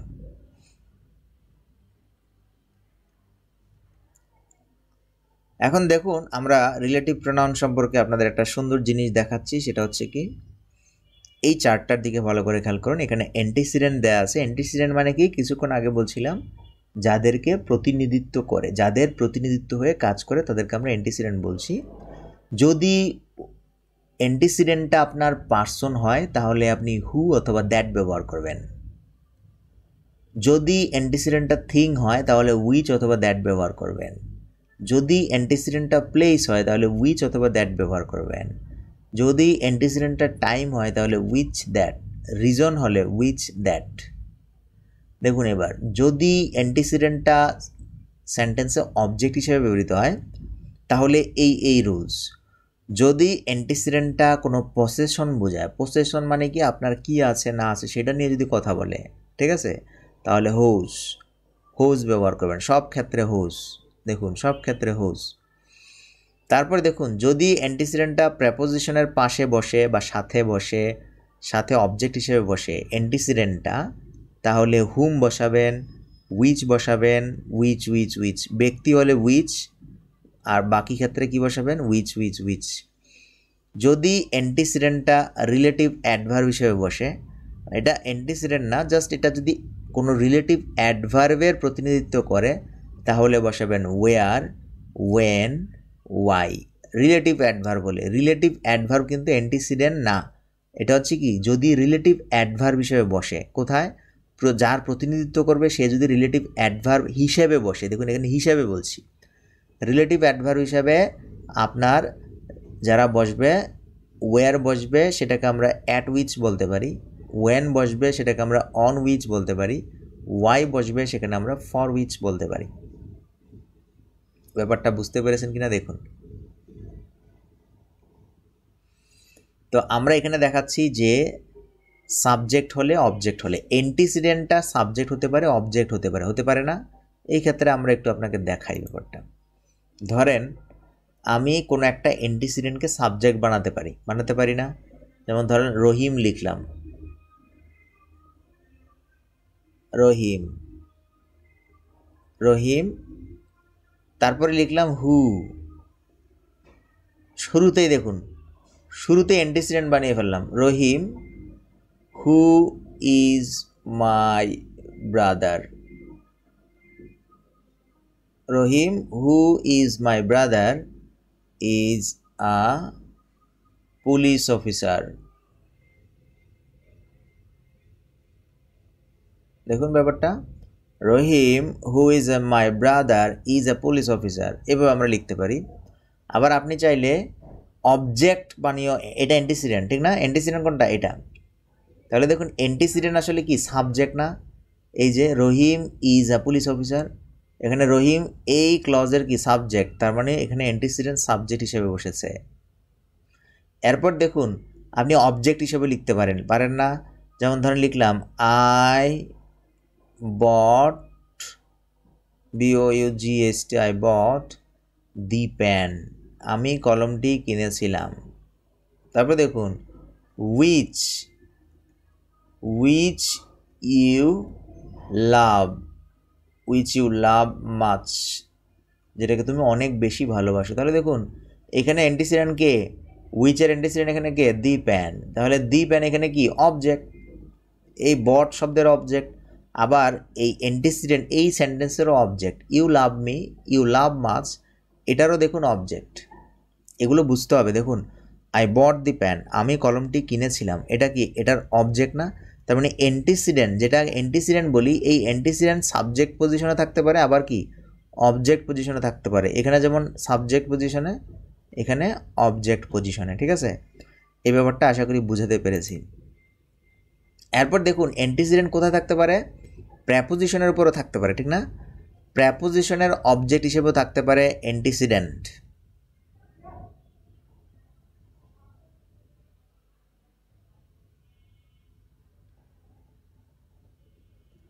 যেমন ধরেন বললাম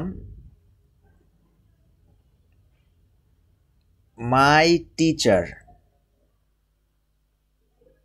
মাই টিচার এটাকে আমরা অ্যান্টিসিডেন্ট ধরলাম। মাই teacher with home, with home দেখুন এই যে প্রেপোজিশনের সাথে যখন আমরা ব্যবহার করেছি মাই টিচার উইথ হোম, যার সাথে মাই টিচার উইথ হোম, এই যে প্রেপোজিশনের সাথে ব্যবহার করেছি মাই টিচার উইথ হোম আই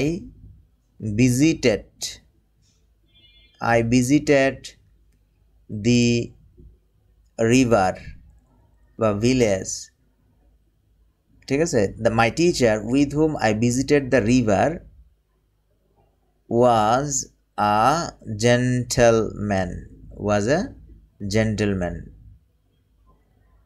তাহলে এখানে আমরা কি করেছি, রিলেটিভ প্রোনাউন এবং একটা প্রেপোজিশন একসাথে কানেক্ট করেছি এবং অ্যান্টিসিডেন্ট হিসেবে কাজ করেছে কে, my teacher. My teacher with whom I visited the river was a gentleman. এখানে দেখুন তো এই ওয়াজ এ জেন্টলম্যান কার বলেন তো, ওয়াজ এ জেন্টলম্যান কিন্তু টিচার, এটা কিন্তু অনেকে বুঝেন না, অনেকে মনে করবে the river was A gentleman, না, এখানে প্রথম বাক্যের ক্লজ হচ্ছে মাই teacher with hmm I visited the river was A gentleman. এই ওয়াজ এ জেন্টলম্যান কিন্তু এখানকার মাই টিচার, এগুলো কিন্তু গুলিয়ে ফেলবেন অনেকে, ভালো করে খেয়াল করেন। মাই teacher with hmm I visited the river, এই পর্যন্ত এই ক্লজ শেষ, এই যে এই ক্লজ এই পর্যন্ত, আর বাকিটা হচ্ছে এইটা ওই আগেরটাকে টার্গেট করে কথা বলছে। সেন্টেন্সে আপনাকে এভাবে বুঝতে হবে, এগুলো পত্রিকায় যখন থাকবে তখন আপনি মানে বুঝে বুঝে পড়তে হবে, না বুঝলে এখানে মনে হবে কি the river was A gentleman, না, এটা আসলে ওই অ্যান্টিসিডেন্টকে বোঝাচ্ছে। ওকে, ব্যাপারটা আশা করি বুঝে গেছেন।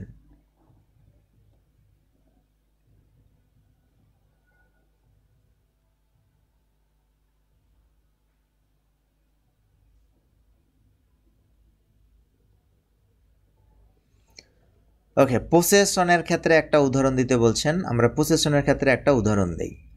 যেমন ধরেন বললাম দি গার্ল, দি গার্ল এটাকে অ্যান্টিসিডেন্ট হিসেবে নিব, ঠিক আছে। Whose, the girl whose eyes, the girl whose eyes I like most, the girl whose eyes I like most, এই পর্যন্ত হচ্ছে clause. The girl whose eyes, the girl যে বালিকার চোখগুলো, দি গার্ল হুজ আইস মানে যার চোখগুলো, the girl whose eyes I like most is Razia. দেখুন the girl whose eyes I like most is Razia, এখানে ইজ রাজিয়াকে দি গার্ল কিন্তু, ঠিক আছে, মাঝখানে আমরা কি করেছি একটা রিলেটিভ ক্লজ এখানে এনেছি। ব্যাপারগুলো কিন্তু ফিল করতে হবে ভাই, এগুলো কিন্তু ফিলের বিষয়, ফিলিংয়ের বিষয়, ফিলিংসে রাখতে হবে। এখানে এই ক্লজটা বুঝতে পেরেছেন কিনা দেখুন, এটা হচ্ছে পোসেশন, কারণ আমরা কারো কিছু নিয়ে কথা বলছি। The girl whose eyes I like most is Razia, এখানে আপনার রিলেটিভ ক্লজ কোনটা, এই যে এটা, এটা অতিরিক্ত চামচামি করার জন্য, কার চামচামি করার জন্য, এই যে দি গার্লের জন্য এখানে বসিয়েছি। এটা না লিখলেও হতো, আমাদের সেন্টেন্স হতো কি এটা, the girl is Razia, the girl is Razia. But আমি চাচ্ছি কি, আমি চাচ্ছি দি গার্ল সম্পর্কে একটু বাড়িয়ে কথা বলবো, একটু বেশি কথা বলবো, সেক্ষেত্রে আপনি এই যে রিলেটিভ ক্লজটা আনবেন। এটা কিন্তু রিলেটিভ ক্লজ, এটার কোনো ভ্যালু নাই, এটা ডিপেন্ডেন্ট ক্লজ, এটা স্বাধীনভাবে বসতে পারে না, এই কারণে এটাকে বলা হয় ডিপেন্ডেন্ট ক্লজ। আর যেটা আছে এখানে এই যে দি গার্ল ইজ রাজিয়া, এটা হচ্ছে ইন্ডিপেন্ডেন্ট ক্লজ, ঠিক আছে।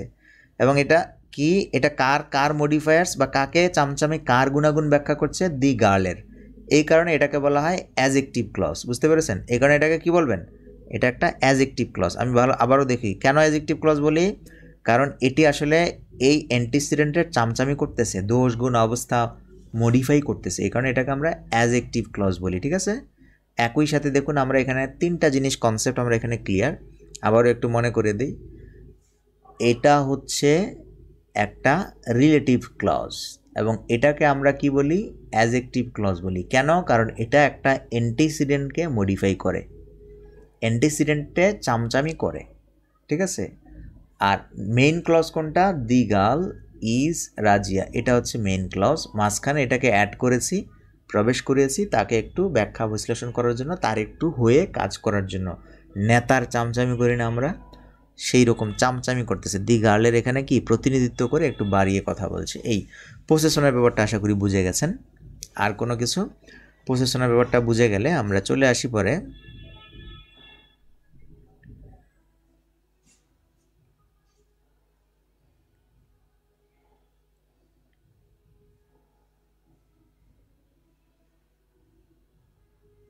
এই পর্যন্ত বুঝতে পেরেছেন কিনা একটু আমাকে বলবেন।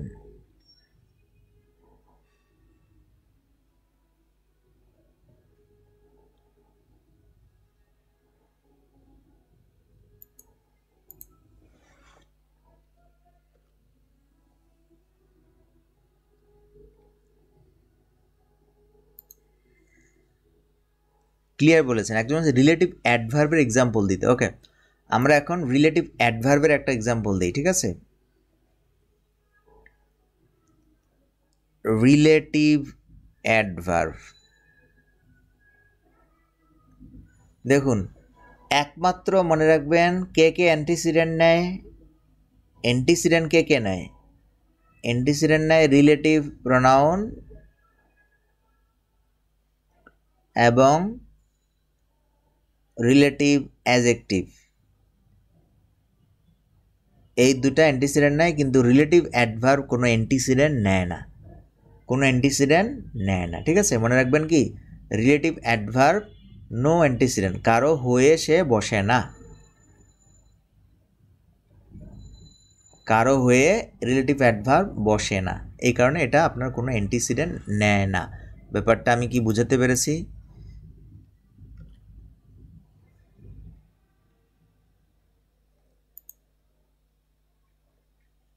আমরা একটা উদাহরণ দেই।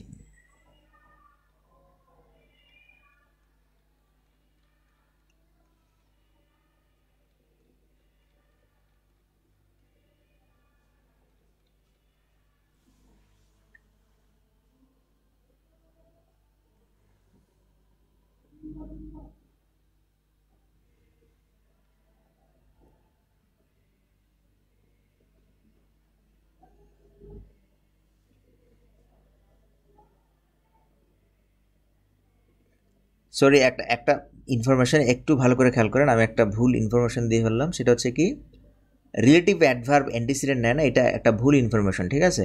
মানে রিলেটিভ কথাটা থাকলেই কি হবে, রিলেটিভ কথাটা থাকলেই অ্যান্টিসিডেন্ট নিবে। কি নিবে? অ্যান্টিসিডেন্ট নিবে। একটু মনোযোগ দিয়ে শোনেন, আমি এখানে ভুল একটা ইনফরমেশন দিয়েছি। মানে রিলেটিভ কথাটা থাকলেই সে কী করবে, একটা অ্যান্টিসিডেন্ট নিবে। তো এই জায়গায় দেখুন রিলেটিভ প্রোনাউন, রিলেটিভ অ্যাডজেক্টিভ এবং রিলেটিভ অ্যাডভার্বও আমরা পড়েছি, এরাও কি করবে, আপনার অ্যান্টিসিডেন্ট নিবে, ঠিক আছে, অ্যান্টিসিডেন্ট নিবে। তবে কখনো কখনো অ্যান্টিসিডেন্ট নেয় না এরকম কিছু relative pronoun, relative adjective, relative adverb আছে, ঠিক আছে। তো যখন অ্যান্টিসিডেন্ট নিবে না, দেখুন কথাটা হবে এটা যে যখন কোনো একটা রিলেটিভ প্রোনাউন অ্যান্টিসিডেন্ট নিবে না, তখন সেটার অ্যাডজেক্টিভ ক্লজ থাকবে না, ঠিক আছে।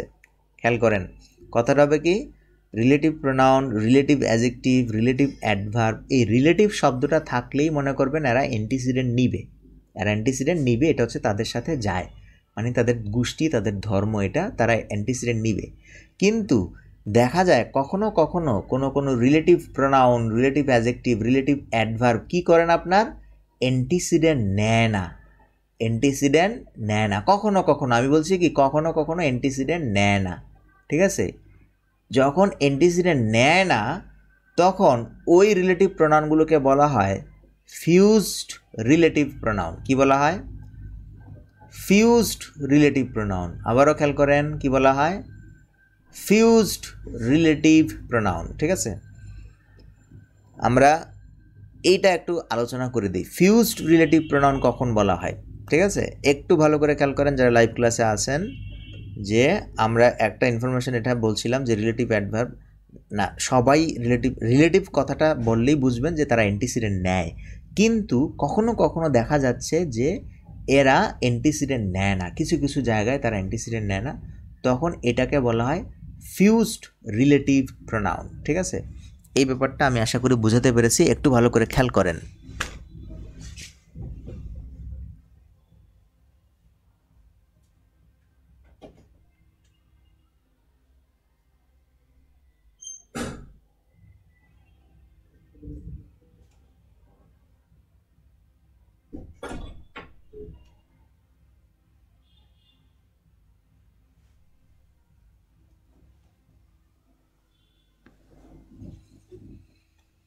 ওকে, সো ব্যাপারটা ভালো করে খেয়াল করেন, তখন এটাকে বলা হয় ফিউজড রিলেটিভ প্রোনাউন। তো আমরা একটু আপনাকে ফিউজড রিলেটিভ প্রোনাউন সম্পর্কে একটু ভালো করে একটু বলি। যেমন দেখুন, আমরা প্রথমে একটা সেন্টেন্স লিখেছিলাম যে প্রথম সেন্টেন্স ক্লাসে আমরা রিলেটিভ প্রোনাউন যখন দেখাচ্ছিলাম তখন who came here, who came here is my brother, একদম প্রথম যে সেন্টেন্সটা লিখেছিলাম দেখুন এই জায়গায় হু কেম হেয়ার এটা একটা ক্লজ, বাট এখানে হু দেখেন কাউকে কি করতে পারে নাই, কারো প্রতিনিধিত্ব করতে পারে নাই, সে নিজে নিজে এখানে বসেছে। এটাকে আপনি বলবেন কি, এটাকে আপনি বলবেন ফিউজড রিলেটিভ প্রোনাউন। কি বলবেন এটাকে? ফিউজড। কেন ফিউজড বলেন তো? ফিউজ মানে কি, গলে যায়, মানে রিলেটিভ প্রোনাউন এটার মধ্যেই আছে, আলাদা করে অ্যান্টিসিডেন্ট এটার মধ্যেই আছে, অ্যান্টিসিডেন্ট এখানে আলাদা করে দিতে হবে না। এই ব্যাপারটা আশা করি বুঝাতে পেরেছি। এটাকে বলা হয় ফিউজড রিলেটিভ প্রোনাউন, কারণ এটার আগে কি অ্যান্টিসিডেন্ট নেই, দেখুন অ্যান্টিসিডেন্ট নেই, তখন এই ক্লজটি হবে নাউন ক্লজ, তখন এই ক্লজটি কী হবে? Noun clause. দেখুন ভালো করে, এটা একটু মনে রাখবেন, তখন এটাকে বলা হবে নাউন ক্লজ, তখন কিন্তু আর অ্যাডজেক্টিভ ক্লজ না, যখনই অ্যান্টিসিডেন্ট থাকবে না তখন সেটা নাউন ক্লজ। ব্যাপারটা আমি বুঝাতে পেরেছি। এবার দেখুন, একটা রিলেটিভ প্রোনাউন আছে যেটাকে আমরা বলি ওয়াট। এই ওয়াট রিলেটিভ প্রোনাউনটা জন্মগতভাবেই এটা ফিউজড, এটা কখনোই অ্যান্টিসিডেন্ট নেয় না, ঠিক আছে? এই কথাটা আসলে এখানে আসতো, আমি ভুলে ওখানে বলে ফেলছি, ঠিক আছে? মানে রিলেটিভ অ্যাডভার্বে বলে ফেলেছি। এটা আসলে এই ওয়াটের ক্ষেত্রে, ওয়াট এমন একটা শব্দ যে কখনোই রিলেটিভ প্রোনাউন হিসেবে বসে, কখনোই সে কি নেয় না, অ্যান্টিসিডেন্ট নেয় না। তার মানে ওয়াট দিয়ে আপনি যত ক্লজ বানাবেন সবাই কী হবে? নাউন ক্লজ হবে। কি হবে? সবাই নাউন ক্লজ হবে। এটি কখনোই অ্যান্টিসিডেন্ট নিবে না, কখনোই অ্যান্টিসিডেন্ট নিবে না, ঠিক আছে? এটাকে বলা হয় জন্মগতভাবেই ফিউজড রিলেটিভ প্রোনাউন, একমাত্র ফিউজড রিলেটিভ প্রোনাউন যেটি কখনোই অ্যান্টিসিডেন্ট নেয় না, বাকিগুলো কিন্তু নেয়। যেমন আমরা দেখতে পাচ্ছি হু শব্দটা অ্যান্টিসিডেন্ট কখনো নেয়, আবার কখনো নাও নিতে পারে, ঠিক আছে? তো আমরা কিছুক্ষণ আগে দেখেছিলাম অ্যান্টিসিডেন্ট কখন না নেয়। আবার আমরা যদি বলি রহিম, যদি বলি হু, রহিম হু, রহিম হু, এভাবে যদি আমরা বলি তাহলে কি অ্যান্টিসিডেন্ট নিচ্ছে। আবার যদি আমরা শুধু শুধু হু দিয়েই লিখি sentence, who came here is my brother, তখন কিন্তু হু কোনো অ্যান্টিসিডেন্ট পাচ্ছে না। তার মানে এই হু এর ব্যাপারটা হচ্ছে আমাদের ইচ্ছা, আমরা অ্যান্টিসিডেন্ট নিয়েও আমাদের যখন দরকার পড়বে তখন অ্যান্টিসিডেন্ট নিয়ে কথা বলবো, আর যখন দরকার পড়বে না তখন আমরা অ্যান্টিসিডেন্ট নিব না, এটা আমাদের ইচ্ছা। কিন্তু ওয়ার্ডের ব্যাপারে সবসময়ই সে অ্যান্টিসিডেন্ট নেয় না, সে বিএপি ওয়ার্ড, সে কারো চামচামি করে না, ঠিক আছে? তার মানে ওয়ার্ড দিয়ে যদি কোনো সেন্টেন্স লিখেন তাহলে লিখবেন কি, হোয়াট আই ওয়ান্ট, যা আমি চাই, what I want is known to all, সবার কাছেই জানা, হোয়াট আই ওয়ান্ট। দেখুন এই ওয়ার্ড কিন্তু এখানে কাউকে নেয় নাই, কাউকে নিয়ে আপনি কখনোই ওয়ার্ড দিয়ে লিখতে পারবেন না। আশা করি আমি বুঝাতে পেরেছি। Fused relative pronoun. এবার আমরা সংক্ষেপে একটু রিলেটিভ অ্যাডভার্ব সম্পর্কে একটু বলে দেই, আমাদের ক্লাস অনেক বড় হয়ে গেছে, তবে আমরা কিন্তু অনেক টপিকস আপনাকে ক্লিয়ার করেছি, ঠিক আছে? বড় হলেও অনেক টপিকস ক্লিয়ার করেছি। রিলেটিভ অ্যাডভার্ব সম্পর্কে একজন জিজ্ঞাসা করেছেন, যদিও রিলেটিভ অ্যাডভার্ব এই ক্লাসের অংশ নয়, তারপরও আমি একটু বলে দিচ্ছি। দেখুন রিলেটিভ অ্যাডভার্ব হচ্ছে অ্যাডভার্বের যে কাজগুলো সেগুলো রিলেটিভ অ্যাডভার্ব করবে, সেটাই হচ্ছে কি রিলেটিভ অ্যাডভার্ব, ঠিক না? যেমন ধরেন বললাম নিউ ইয়র্ক বা ঢাকা, একটা প্লেস রিলেটেড কোনো একটা শব্দ আপনাকে বলতে হবে, প্লেস রিলেটেড। যেমন Dhaka,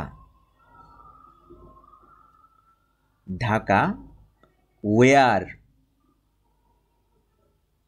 Dhaka where I live in, Dhaka where I live is my favourite city. Dhaka where I live in, Dhaka where I live is my favourite city. দেখুন এখানে ঢাকা শব্দটা হচ্ছে কি স্থানবাচক একটা অ্যান্টিসিডেন্ট। স্থানবাচক অ্যান্টিসিডেন্ট হলে আপনি সেখানে যখন ওয়্যার বসাবেন তখন ওয়্যার হবে রিলেটিভ অ্যাডভার্ব। টাইমবাচক যদি হয় তাহলে বসাবেন কি, টাইমবাচক বসাইলে বসাবেন ওয়েন, ঠিক আছে? রিজনবাচক বা কারণবাচক যদি হয় তাহলে আপনি কি করবেন, তাহলে বসাবেন ওয়াই। এই ওয়াই, ওয়েন এবং ওয়্যার এই তিনটাকে বলা হয় রিলেটিভ অ্যাডভার্ব, রিলেটিভ অ্যাডভার্ব, ঠিক আছে? ব্যাপারটা আশা করি বুঝতে পেরেছি। জাস্ট সেম আগের মতোই, এই হোয়ার দিয়ে যে ক্লজটা হবে এটাকে আপনি কি করবেন, অ্যাডজেক্টিভ ক্লজ বলবেন। কারণ কি, কারণ এটা একটা অ্যান্টিসিডেন্ট নিয়েছে, এই কারণে এটা অ্যাডজেক্টিভ ক্লজ, ঠিক আছে? ব্যাপারটা আশা করি বুঝতে পেরেছি। আমাদের যেহেতু আরেকটা ক্লাস আছে আমরা এখানেই সমাপ্ত ঘোষণা করছি। তো যে টপিকসগুলো আমরা আলোচনা করেছি এখানে আমরা পুরো ব্যাপারটাকে আলোচনা করেছি, তবে আরও একটা টপিকস মিস হয়ে গেছে, সেটা আমরা একটু দেখিয়ে দিই। আরেকটা টপিক সেটা হচ্ছে কি এমবেডেড কোশ্চেন। এমবেডেড কোশ্চেন নামে একটা টপিকস আছে, যারা ক্লাসে আছেন মনোযোগ দিয়ে শোনেন, ঠিক আছে ভাই? এটা অনেক বড় কোর্স, একটু প্রেশার নিয়ে আপনাকে করতে হবে, ঠিক আছে? এমবেডেড কোশ্চেনের টপিক্সটা একটু বলে দিই, এটা কারণ কোশ্চেনের প্যাটার্ন শিখেছি তো এই জন্য। যেমন ধরেন আমি একটা কোশ্চেন করেছিলাম যে আমরা যদি একটা কোশ্চেন করি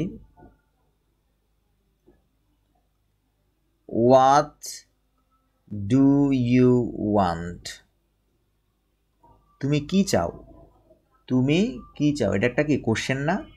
দেখুন এটা কিন্তু একটা কোশ্চেন, কিন্তু আপনি যদি কোনো একটা কোশ্চেনকে অন্য একটা ক্লজের ভিতরে ঢুকাতে চান, অ্যাড করতে চান, তাহলে সেটাকে বলা হয় এমবেডেড কোশ্চেন।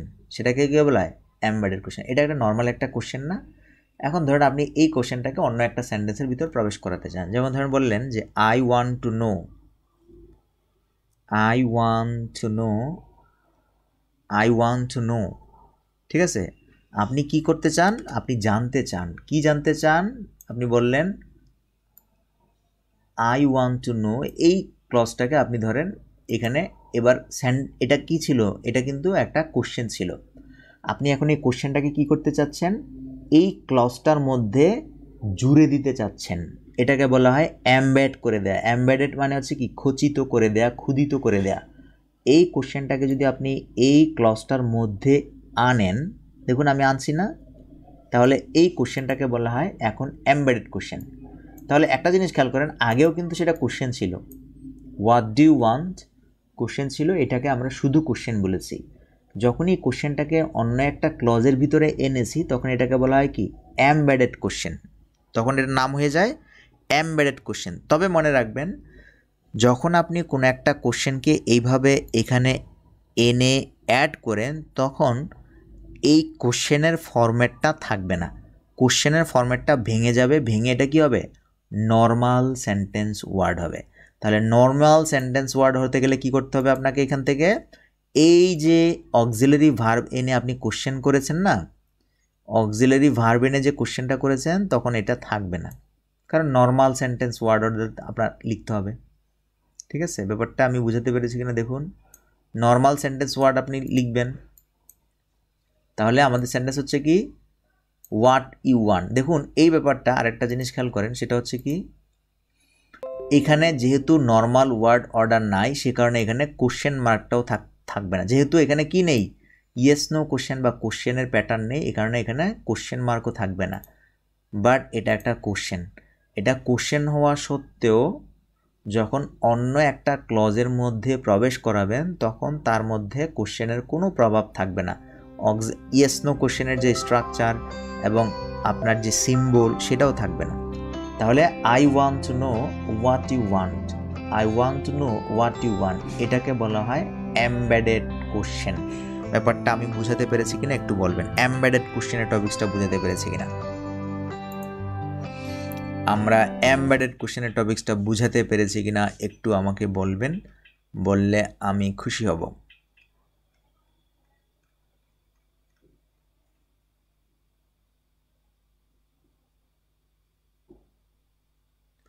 ধরেন আমি একটা সেন্টেন্স লিখলাম, do you love me, do you love me, এটা একটা কোশ্চেন, ঠিক আছে। এখন আমি লিখলাম I want to know, I want to know, I want to know, আমি জানতে চাই। এখন আমি যদি এই ক্লজটাকে এমবেডেড করে দেই, আমি যদি এই কোশ্চেনটাকে এমবেডেড করে দেই তাহলে কি হবে বলেন তো? তাহলে স্ট্রাকচারটা কিভাবে চেঞ্জ করতে হবে আপনারা এটা বলবেন। আমি এটাকে যদি এখানে এই কোশ্চেনের মধ্যে ঢুকিয়ে দেই তাহলে কোশ্চেন হওয়া সত্ত্বেও এটা কি হবে বলেন?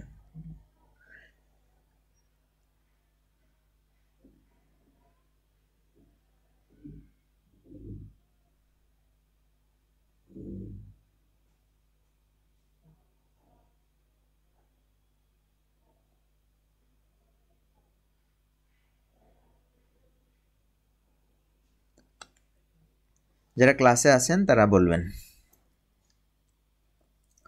তো দেখুন আমরা বলছিলাম যে যখন নাকি কোনো একটা কোশ্চেনকে আমরা এমবেডেড করে দিব তখন কি হবে? তখন আর সেখানে আপনার কি থাকবে না, এই ডু আর থাকবে না। কি থাকবে না? এমবেডেড করে দিলে এই কোশ্চেনের ফরম্যাটটা থাকবে না, প্রথমেই এটা থাকবে না, ঠিক আছে, উঠাই দিলাম। এরপর এই ডু থাকবে না, কারণ কোশ্চেন করা যাবে না, নর্মাল সেন্টেন্স ওয়ার্ড অর্ডারে নিয়ে আসতে হবে। নর্মাল সেন্টেন্স ওয়ার্ড কোনটা ছিল? ইউ লাভ মি, এটা ঠিক না? You love me. মনে রাখবেন যদি এটা ইয়েস নো কোশ্চেন হয়, এটা কি কোশ্চেন? এটা কি কোশ্চেন ছিল? এটা ইয়েস নো কোশ্চেন ছিল। যদি ইয়েস নো কোশ্চেন হয়, ইয়েস নো কোশ্চেন হলে সেক্ষেত্রে একটা অতিরিক্ত কনজাংশন আসবে, সেটা হচ্ছে ইফ। অতিরিক্ত একটা কনজাংশন আসবে, সেটা হচ্ছে ইফ অথবা ওয়েদার, THER, ওয়েদার, ঠিক আছে। ইফ অথবা ওয়েদার শব্দটা আসবে। ব্যাপারটা আমি বুঝাতে পেরেছি কিনা? নর্মাল ওয়ার্ড অর্ডার হবে, সেক্ষেত্রে আরেকটা ওয়ার্ড আসবে, যদি ইয়েস নো কোশ্চেন হয় তাহলে আসবে weather, if or weather.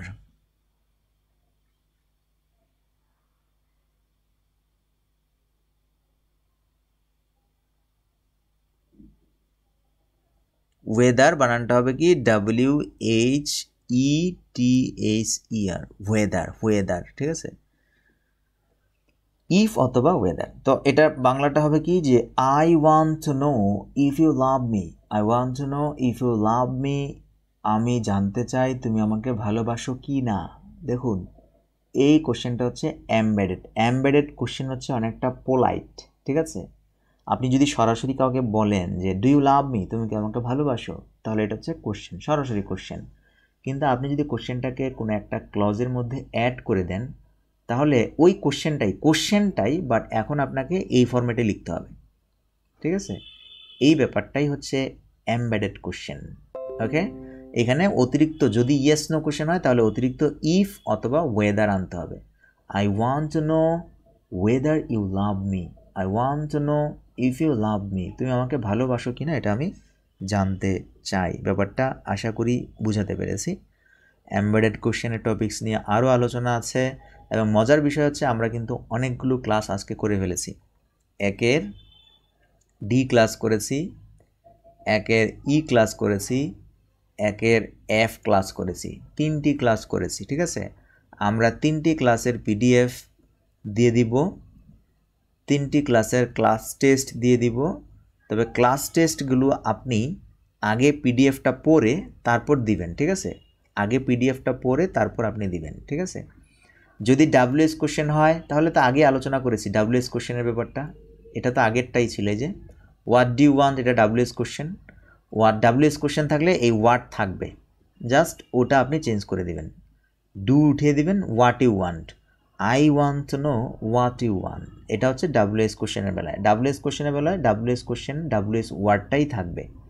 R yes no কোশ্চেনের বেলায় আপনি ইফ অথবা ওয়েদার আনবেন।